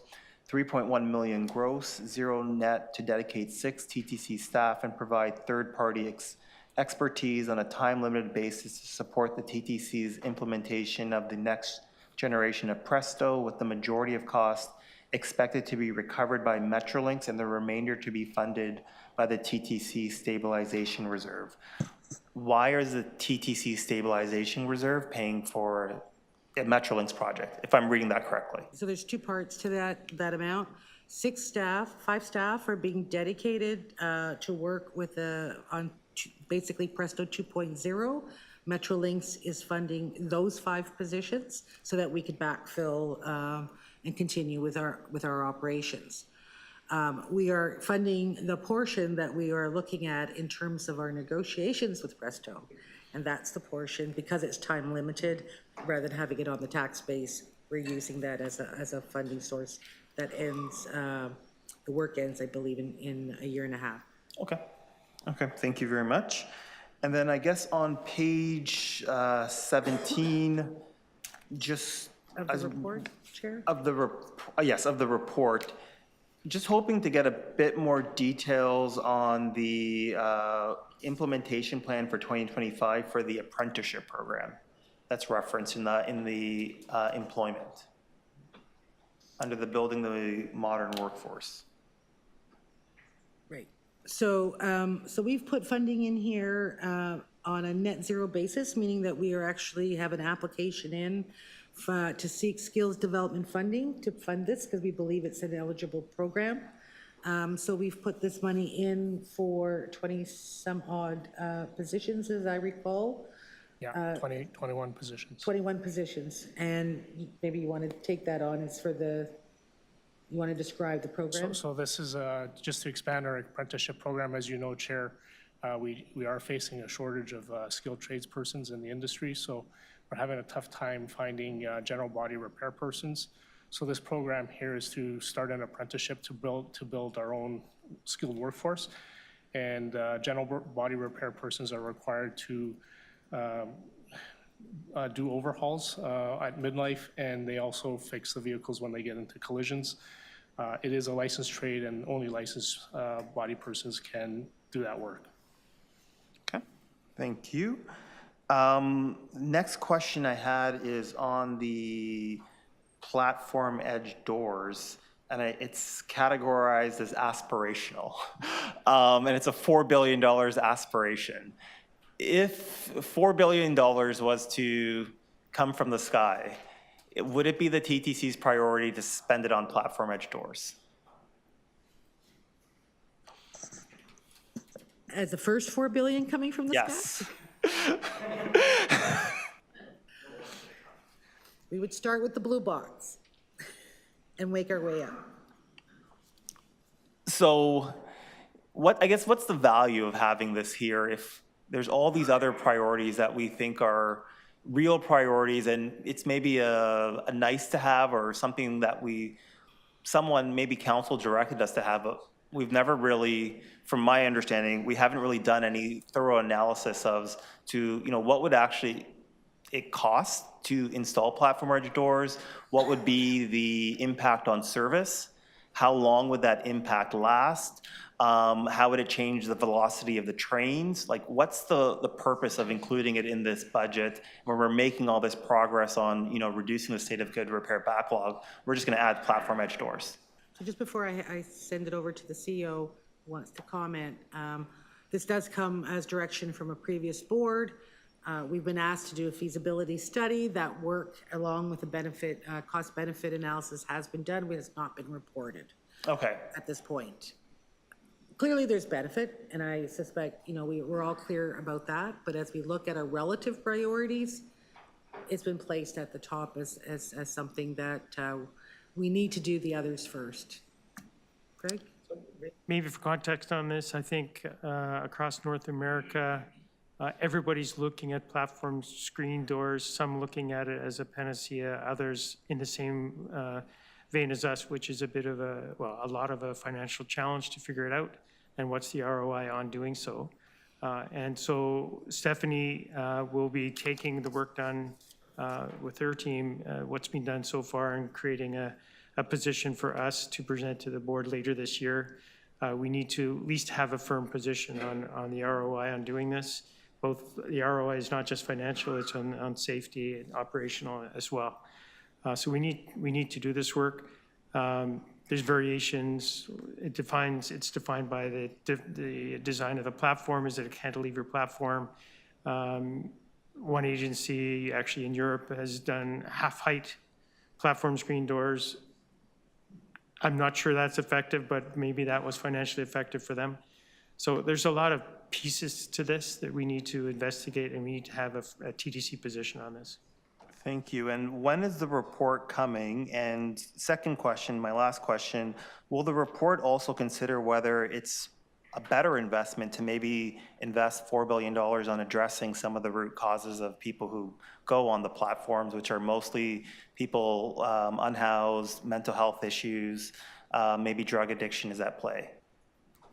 Exactly right. The case needs to be more of a strategic case, and what's the alternate funding opportunities that would be foregone by doing this.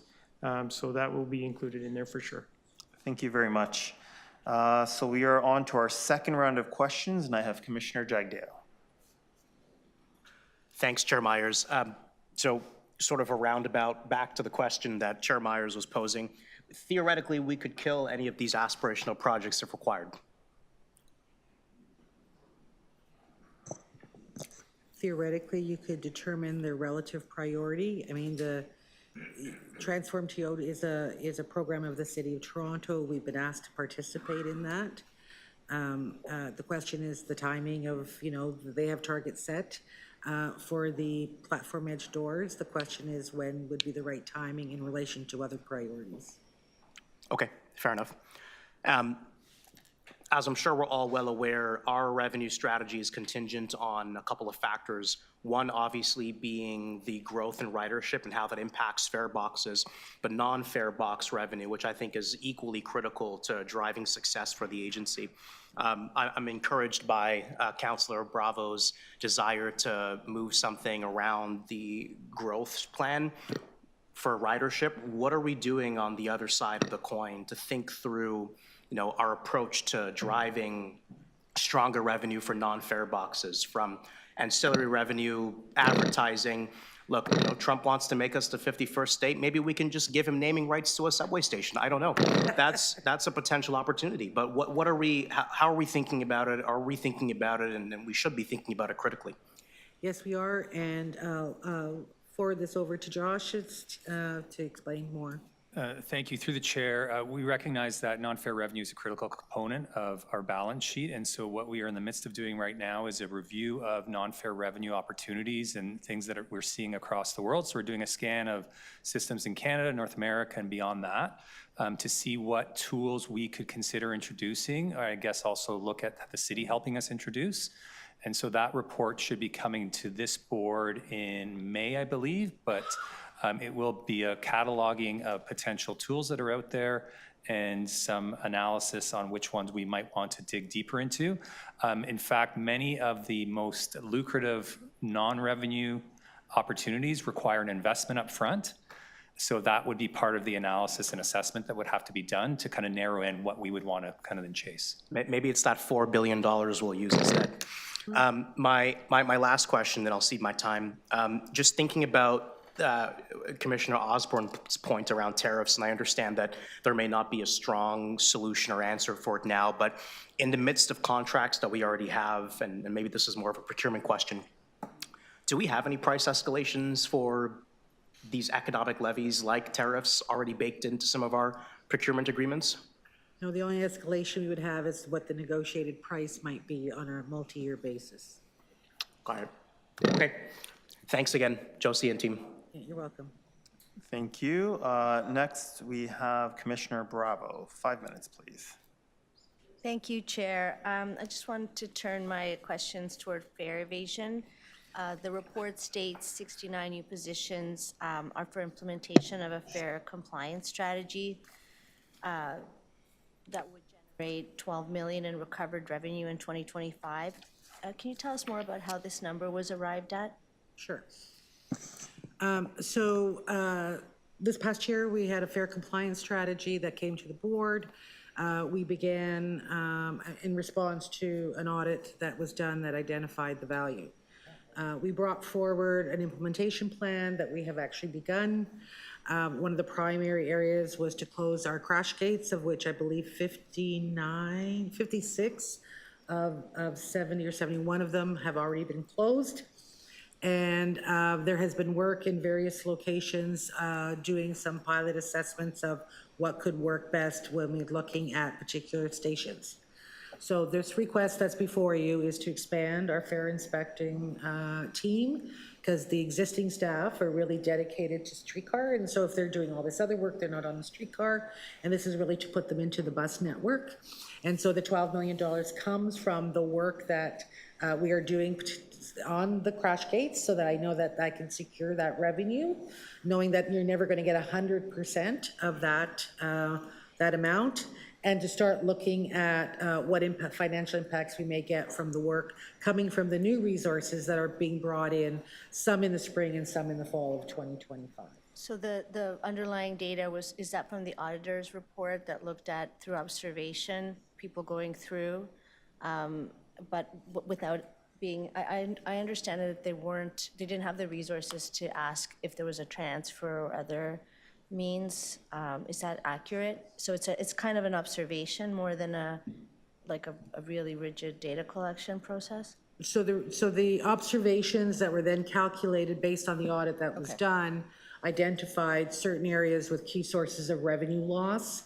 So our fare gates are one big area, whether it's people tailgating, going in backwards, but those gates that are, that remain open are now being closed. And how is TTC now quantifying the impact of a fare inspection officer vis-a-vis recovered fare revenue? What is the cost benefit around that? Do we have any data on that? We haven't done that work yet. I think as we are just ramping up this program really in earnest in 2025, with these additional resources, we'll have a much better sense of the efficiency and effectiveness of those resources. So part of your process would be to figure out how to understand what the, for example, the ratio per officer would be around cost for fare recovery. Yes. On a typical day, how many fares is a pair of inspection officers recovering? Do we know that? Pass that over to Josh. I don't have daily stats, but I do have our current monthly. So a fare inspector is probably doing about 1,200 tickets and cautions a month. Now, the one thing I would want to say is that it's not the same for every inspector, and so that will vary between them, but that's what it ends up averaging about. Right. And so our tickets and cautions have gone up in 2024 compared to 2023. Our inspections have also gone up, but sometimes those move in inverse relationship. Thank you. So it's 1,200 for an individual or 1,200 for a team? 1,200 for an individual. Okay, thank you. And then 2/3 of the estimated recovered fare revenue is going to be used to pay for the new fare compliance program. How are we measuring the value for money of fair compliance and enforcement activities when they're providing a relatively low alleviation of pressure from the base revenue?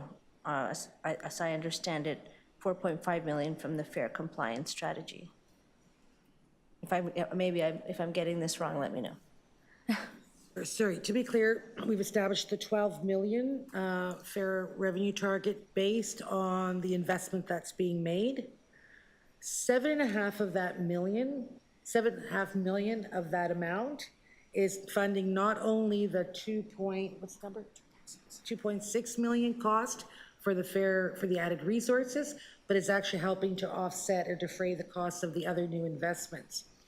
4.5 million has gone towards our base budget, as we've had to correct part of our revenue estimate based on those emerging seasonality issues that we have. We actually saw about a $15 million potential problem, so we've applied it against the base pressure, and we're tracking to see if that 10 million's at risk. So we've tried to use that 12 to help our base, and to help fund new and enhanced requests. Thank you, Commissioner Bravo. Commissioner Matlow, 5 minutes, please. Chair Myers asked earlier about the request of the province for general body apprenticeships. Why have we not also made a request for other apprenticeships for other positions, such as light rail technicians, electricians, and more? So this is, my understanding, is the new eligibility program. To some extent, we have many apprenticeship programs that are funded in the base to deal with this additional issue. So this one just came up as an incremental new program. But is it exclusively for general body? This particular program is for which we're seeking eligibility, because there are some that are not quite, there are certain criteria that I don't have at the tip of my fingers. I don't know if you do, Karen, on what they're prepared to fund. Through the chair, there are a number of different types of positions that are eligible through this program. Okay. We have an active application in, and it's fair to say that we continue to look at other opportunities that we can leverage for that as well. Have we looked at opportunities like light rail technicians, electricians, or is it specifically limited to general body? We haven't looked at the light rail technician position, no. Okay. Would you work with the ATU to determine where there could be opportunities for apprenticeship programs beyond what has been requested? So just to be clear, we have many apprenticeship programs that are in place. Mm-hmm. This is just one more for which we see that there's, it's eligible for funding. So I just want to make sure I'm clear your request, because we have programs that we have, and Rich could probably explain all the wide range of programs that we actually have done work with Seneca College to establish, right? So they do exist. This is just a net new one that I think, and the ATU agree, was an area of need. My understanding is that they did make a request that it be expanded beyond what was requested in the budget. So let's continue the conversation perhaps beyond this, but I'd like to understand if we can expand that request to include more opportunities for apprenticeship. With respect to as one of the most significant concerns that riders are having these days with the TTC is the delays that they experience. I hear constantly from people telling me that they cannot feel confident almost any day of the week that they're going to get to work or school on time because they don't know if there's going to be another delay. Is there a very clear and resourced strategy, whether it be platform edge doors to address trespassing on the tracks or otherwise, but is there a very clear strategy that is fully resourced to address this top priority for riders? Maybe I'll speak to that. So practical side, there's 100 ways to delay a train. We will control 100% of what we can control. We will do best practice to manage that which we can't control. So it's not a weasel answer. It's a practical answer, because that's how you run an operation for railways. So we will do that. We have money in the budget.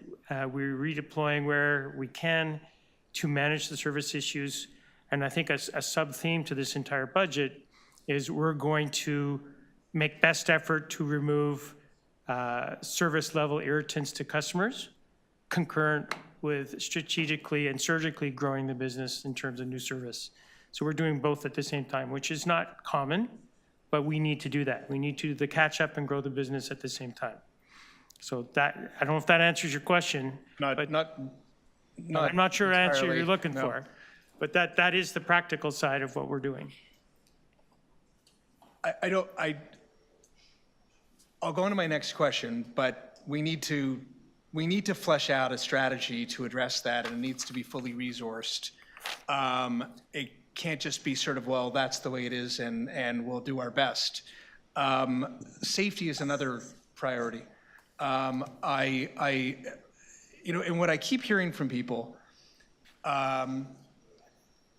including a lot of our youth, is that, and in particular young women, is that if there are even more personnel in our system, whether it be nearby our platforms, throughout our stations, that are accessible to them when they feel vulnerable, when they need to speak with somebody because they're worried about their well-being, that would make a big difference.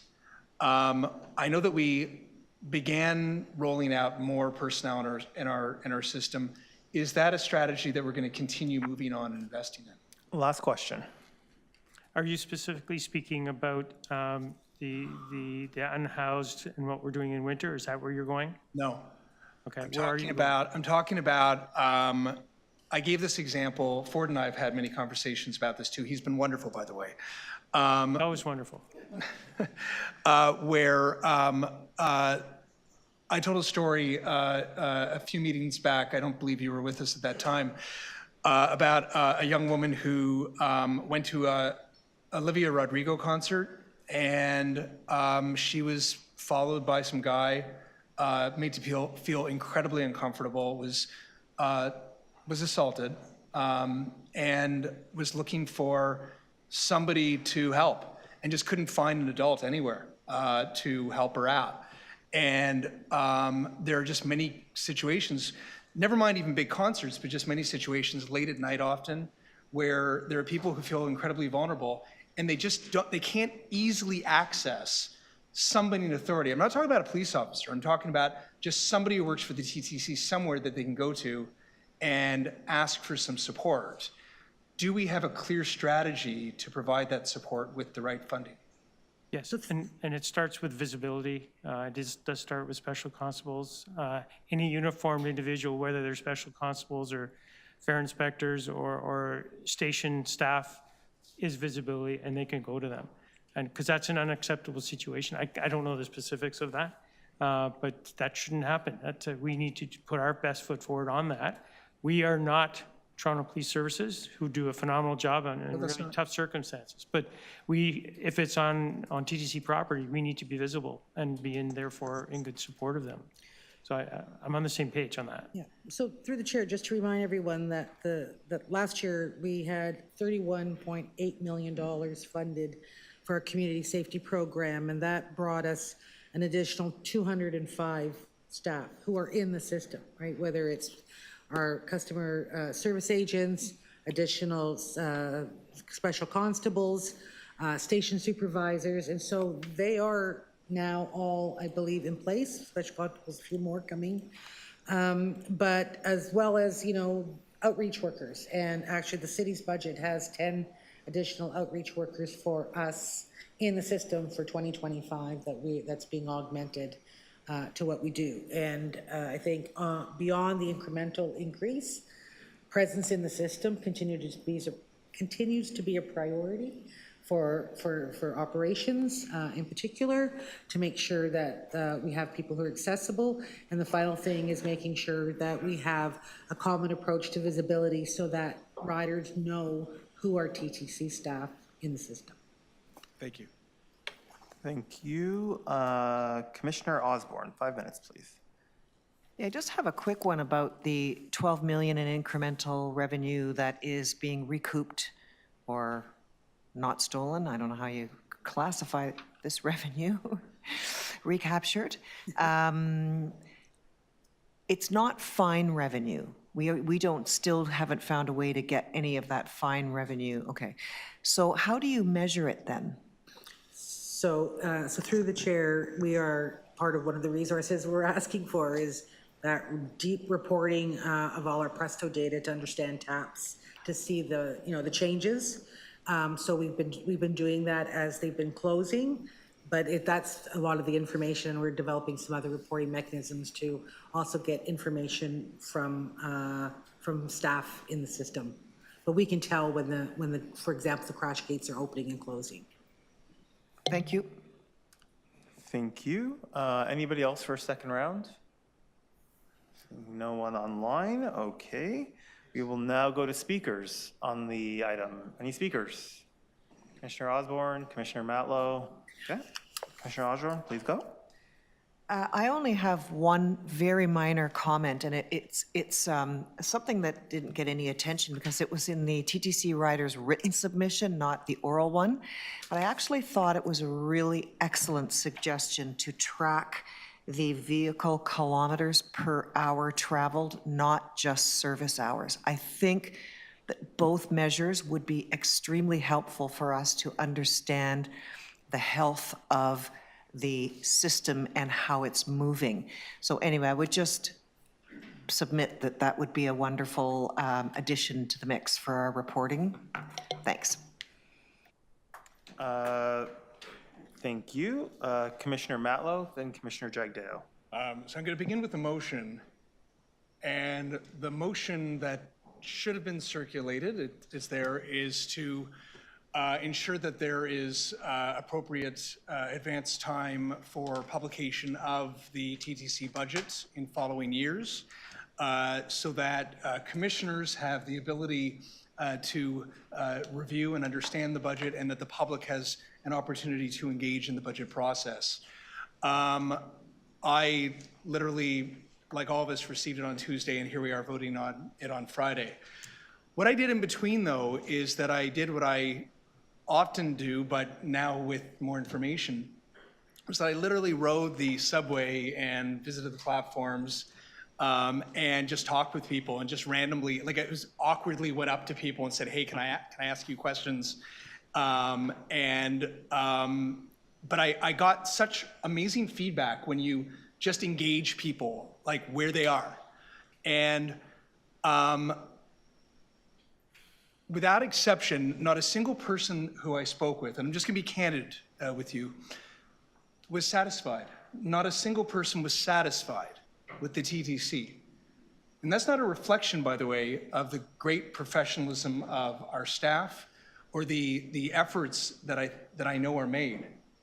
It's a matter of a screwed up funding model that doesn't adequately resource the system for the success that it needs. The feedback focused on reliability, on service, on safety, and on affordability.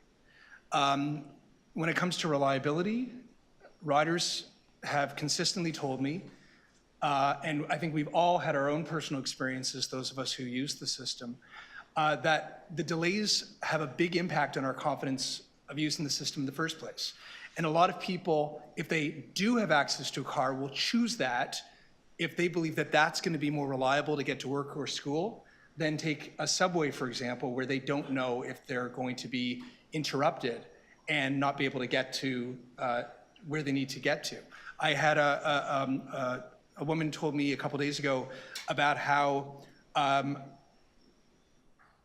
her boss's patience is getting worn now, because she's just had to go in so many times and explain that I wasn't able to get to so many meetings on time because of all these delays. And that's impacting people's lives. I heard from a young woman the other night about her concerns around safety, and how, as I was sharing in my questioning, how far too often people do feel unsafe, and that also impacts their comfort about taking the system, and they'll often like bear the expense of taking an Uber sometimes. I've heard lots of stories like that, if they can afford it, because they're worried about taking the subway and sometimes late at night, and that's a big concern as well. You know, maintenance has a big impact on that, service, and affordability, and I'm really glad that we're freezing the fare again this year, and I would like us to continue working harder to find ways to make this system affordable for people, because that also, I mean, if people choose to not take the TTC, it actually becomes more expensive and more difficult for us to operate. So if we can combine all of those priorities together, I think we're going to create the better way, and the one that people want to have. This budget itself, with the resources that we have, is a good budget. I really think that it measures all the different priorities we have within the limited resources we have. I think we also need to be honest that we're doing our best with what we have. We need to have an ongoing, reliable, predictable funding source, whether it be a funding tool that is dedicated to transit, but along with, in fact, not just whether it be, along with a provincial and a federal government that will dedicate a commitment to both capital and operating in the long run. It is just absurd that a lot of that money that we achieve from the province and the federal government comes when there is this ad hoc funding announcement that can be made, or an election's coming up, or whatever, or we happen to have different leaders that get along, and if they don't get along, it might not happen. That's not the way to run a government. That's not the way to run a railroad. So I'm pleased to be supporting a budget that I know the mayor and the chair and all of us can be proud of, because again, within our limited means, it's trying to address the priorities. But I also don't believe that we should be fooling ourselves or the public to suggest that we have really addressed the reliability, the service, the affordability, and the safety concerns that people have. We need to work harder. We need to work harder to get the funds that we need to be able to achieve our goals. And I'm very hopeful that over the next year and beyond. Ask you to wrap up. You're almost a minute over. That will, well, I won't delay, in that case, completing my speech. Thank you. Thank you very much, Matlow. Commissioner Matlow. Thanks, Myers. Does anybody seek clarification of the motion?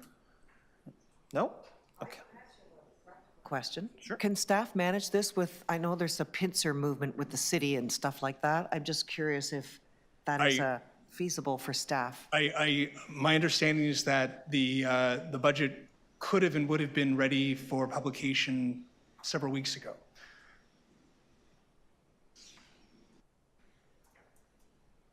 Okay. Any other questions? Oh, sure. Okay. So next we will go to Commissioner Jagdeo, then Commissioner Bravo. Thank you, Chair Myers. Once again, just echoing the sentiments that Commissioner Matlow has mentioned around the budget, the process, the work that's been done. Congratulations. I think this captures a lot of what we are striving for here at the system, ensuring that we continue to do our core activities to the best of our capabilities. As we think about this year, one of my guiding principles and themes is how we think about this in relation to our strategic corporate plan. We did a ton of work over the last year to develop a strong corporate plan. Each one of us as commissioners have contributed to it. We've done consultations, we've spoken to many stakeholders, and I think it's important that as we move forward with this hopefully successful budget, we think about this in the guise of the corporate plan, ensuring that we're sticking to what's in the corporate plan and not distracting ourselves with potential initiatives or ideas that don't necessarily hit the elements that we believe will drive success as dictated by that corporate plan. Last year, I think we did a fantastic job at being a little more distracted than we might have as an organization that is clearly under the gun from a financial perspective. once we continue to think about that as we make our decisions moving forward will be incredibly critical, and I would just try to echo that sentiment to my fellow commissioners and new commissioners who are sitting on the board with us today. Otherwise, I send the remaining amount of my time back to the chair. Thank you. Thank you. Commissioner Bravo and then Commissioner Malik. Thank you, Chair. I have a motion. While it's being displayed, I'll explain what it is. It's to establish a strategic planning committee to help the TTC manage strategic priorities and planning, including a ridership growth strategy and other existing strategic documents. I understand the ridership growth strategy is something the chair will move. It would also change the schedule, adding a meeting of the board in September of this year to consider recommendations from the strategic planning committee, and receive at the same time an update on the 2026 budget, so that we could consider these together to discuss priorities, and also that would include operating capital and the longer term plans to be considered together. And then the third part of the motion is to make this a yearly event. I also want to start by saying thank you to TTC staff for your work on this budget. It's a huge task to contend with a service that has been beset by so many challenges, not least of which is the fact that we are unfairly treated by senior orders of government, not being recognized that this is a key economic, climate, family economy driver, an equity promoter, and that it needs yearly sustainable and fair funding, not just for capital here and there, but for operations. The idea about doing a strategic planning committee is to start looking toward the future and to consider all of the priorities that have come before us. And it's been very illuminating to hear the commissioners ask questions and make comments about how we actually distill those. But I would like to suggest that growth is a key metric for a lot of decisions that need to be made here. It's about deliberating whether it's a fare cap, or what's the impact of slowed services, or what's the impact of having longer waits and more crowded vehicles in terms of growth. This is an organism, it's alive, and we need to treat it that way. It's also an opportunity to deliberate where's the horizontal integration between the many existing strategic documents. And I'd like to thank Chair Myers as for the motion that I understand he's bringing on the ridership growth strategy and a multi-year hiring plan. I think these things work really well together to take the longer term, more telescoped out view. Turning to the budget itself, I think this is a really important day where the really crucial investments are being made to keep Toronto moving, and this is a really essential piece as well as for our climate action plan. With half of the emissions coming from transportation, TTC is absolutely crucial service for meeting our objectives, and the continued fare freeze is essential. It's essential for riders who are facing rising cost of living. And I would say that it's those people who are least likely to have the privilege of having remote work, who are most concerned about having accessible transit that is affordable, and that it need the increased service at midday, evenings, and weekends, and on all modes of transit, because these are the shift workers. These are the people that care for our elders and our children, provide the services, make things, build things in our city, and we really need them to be using TTC, and I think that a key part of our growth in the future.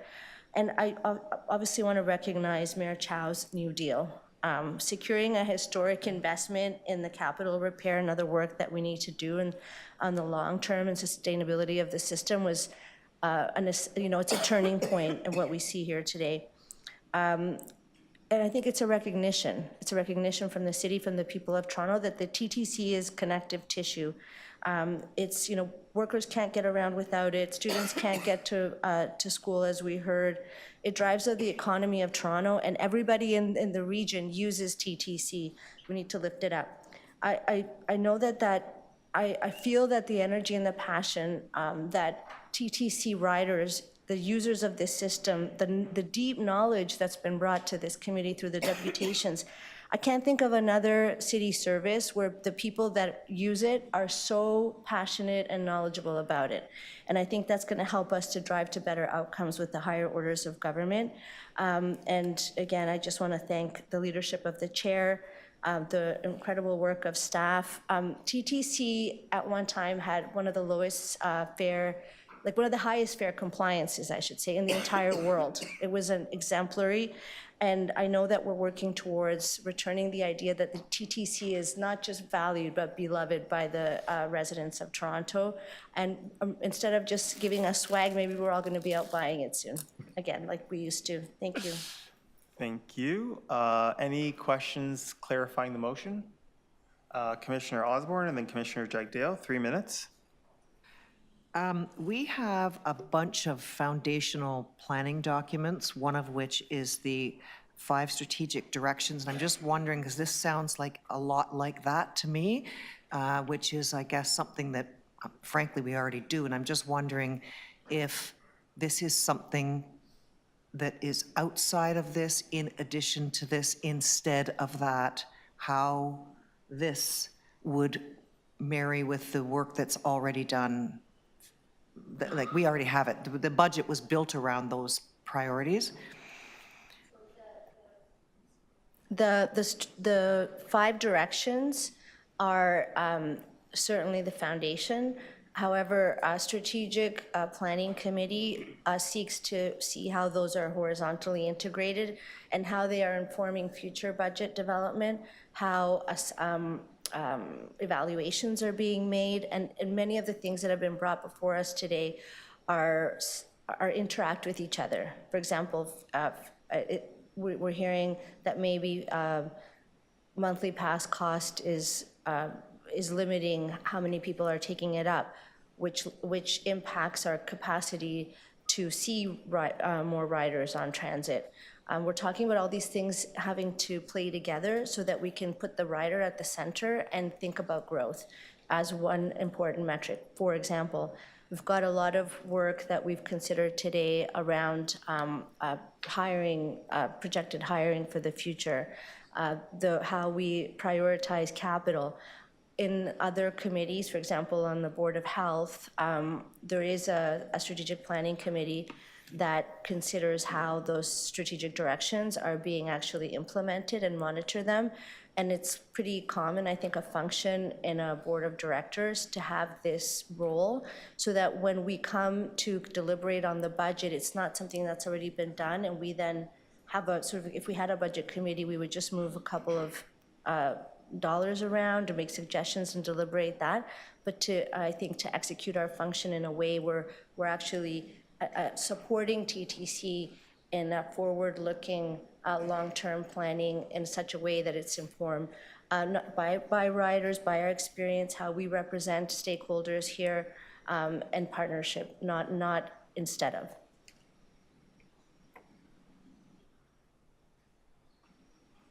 Thank you. Commissioner Jagdale, 3 minutes clarification of the motion.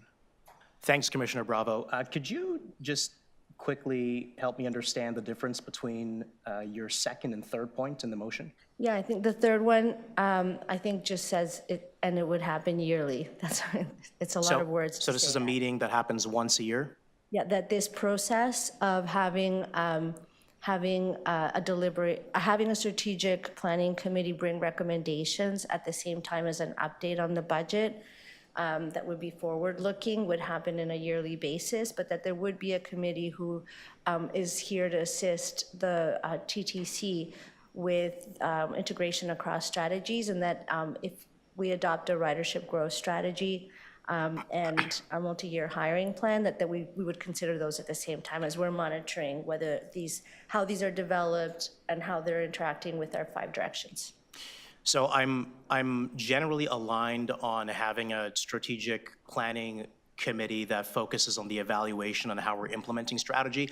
The worry that I have, and I guess I'll make Commissioner Osborne's comment a bit more blunt, but this sounds like a way to upend an already robust strategic planning process that we pay KPMG an ungodly amount of to do for us when we've established foundations across key elements already through a fairly robust and very comprehensive consultation across the board and our citizens. So how do we avert any upending of the foundational elements of the plan that's already been in place?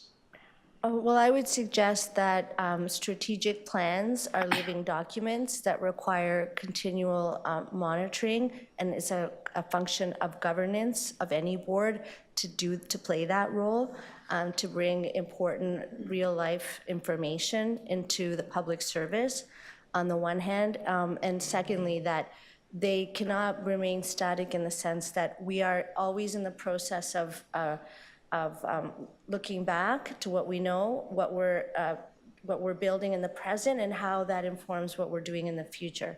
So I think that it's really a function of not instead of, but alongside, and in a way to execute our governance responsibility in maybe in a more in a way that is setting us up to make good choices and recommendations in the future. And, sure. and all plans and directions are time limited.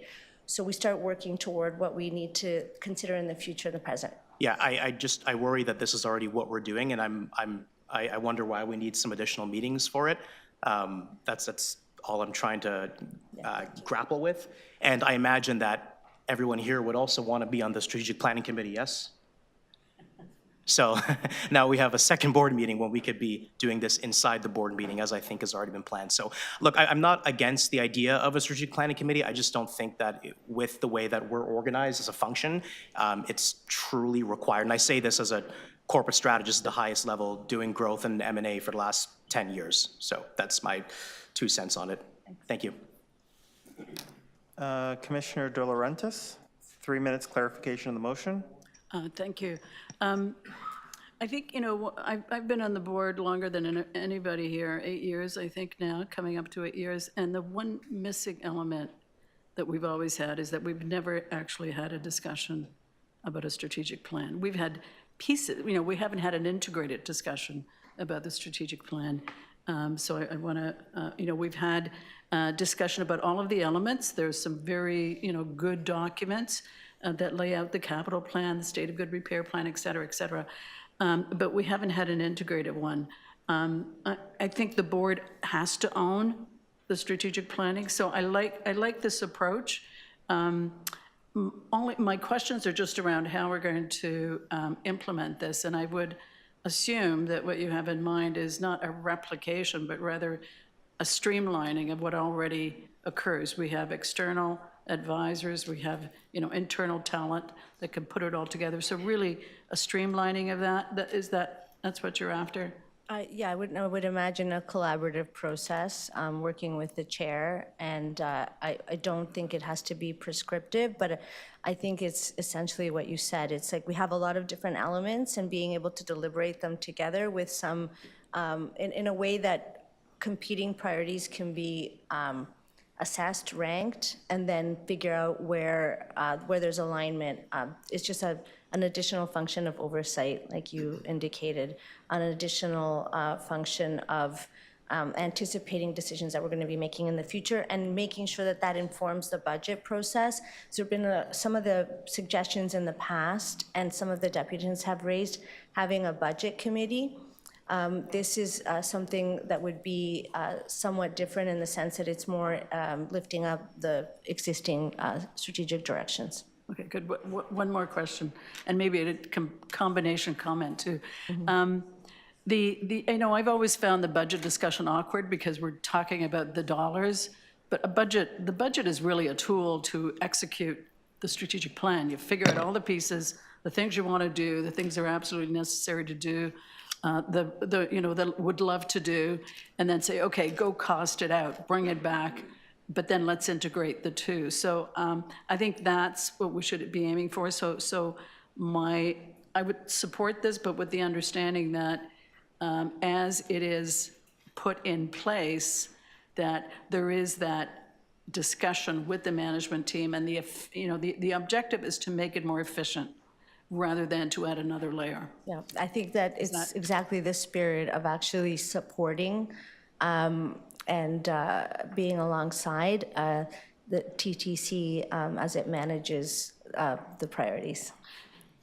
Okay, and I don't think I need to make an amendment to the motion, but presumably that will be minuted in that understanding that that's the objective of this approach. I would think that that we would have there will be some terms of reference for how this functions, and that we can do that collaboratively, and certainly something we'll do with the chair and can come back to this. Yeah, and including, sorry, and you would see, it's sort of, again, the way I read this is that the consultation process would also be an integrated approach. There's an external consultation process. Well, I'm not suggesting we make do it a now, strategic but again, plan. it's in pieces. Yeah. So that would be part of what. Last question.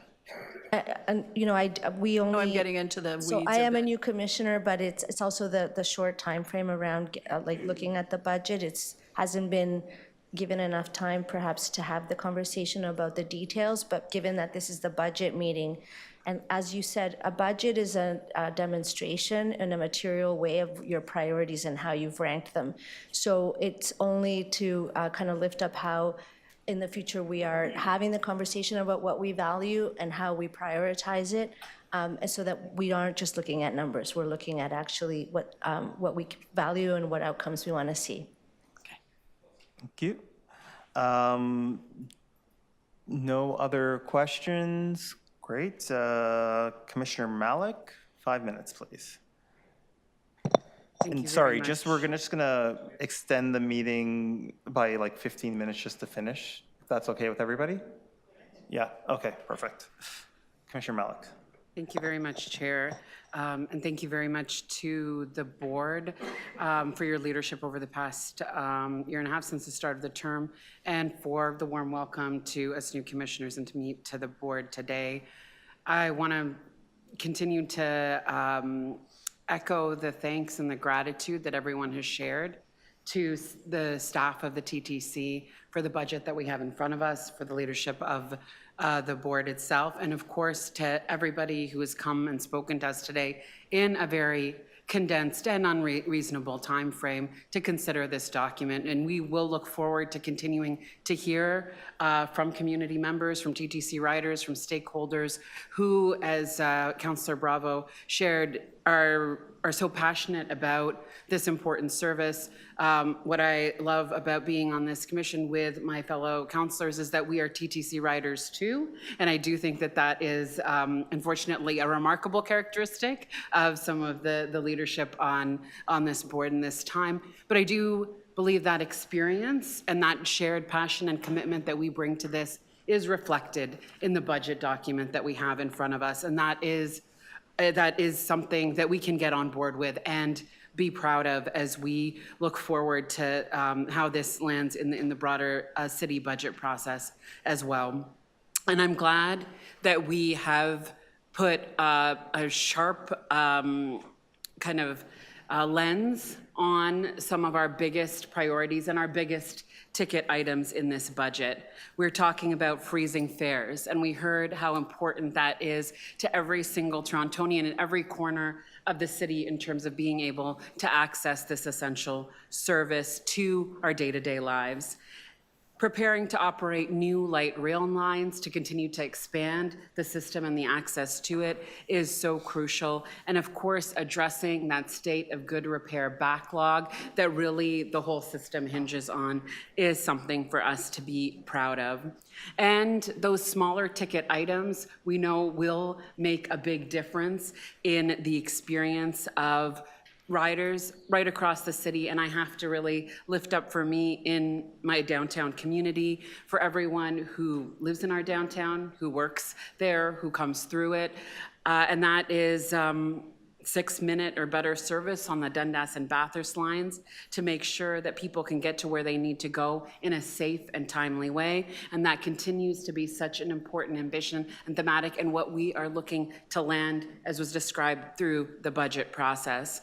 Adding 10 street outreach workers on our downtown routes in particular to connect with people who are in crisis, finding a warm place to be. And we know what an important impact that has on our overall safety and well-being. It is such a challenging experience for riders to be going to work in the morning, to be picking up your kids at daycare and seeing a neighbor and a fellow Torontonian in crisis and not knowing what to do. And we are getting ahead of that.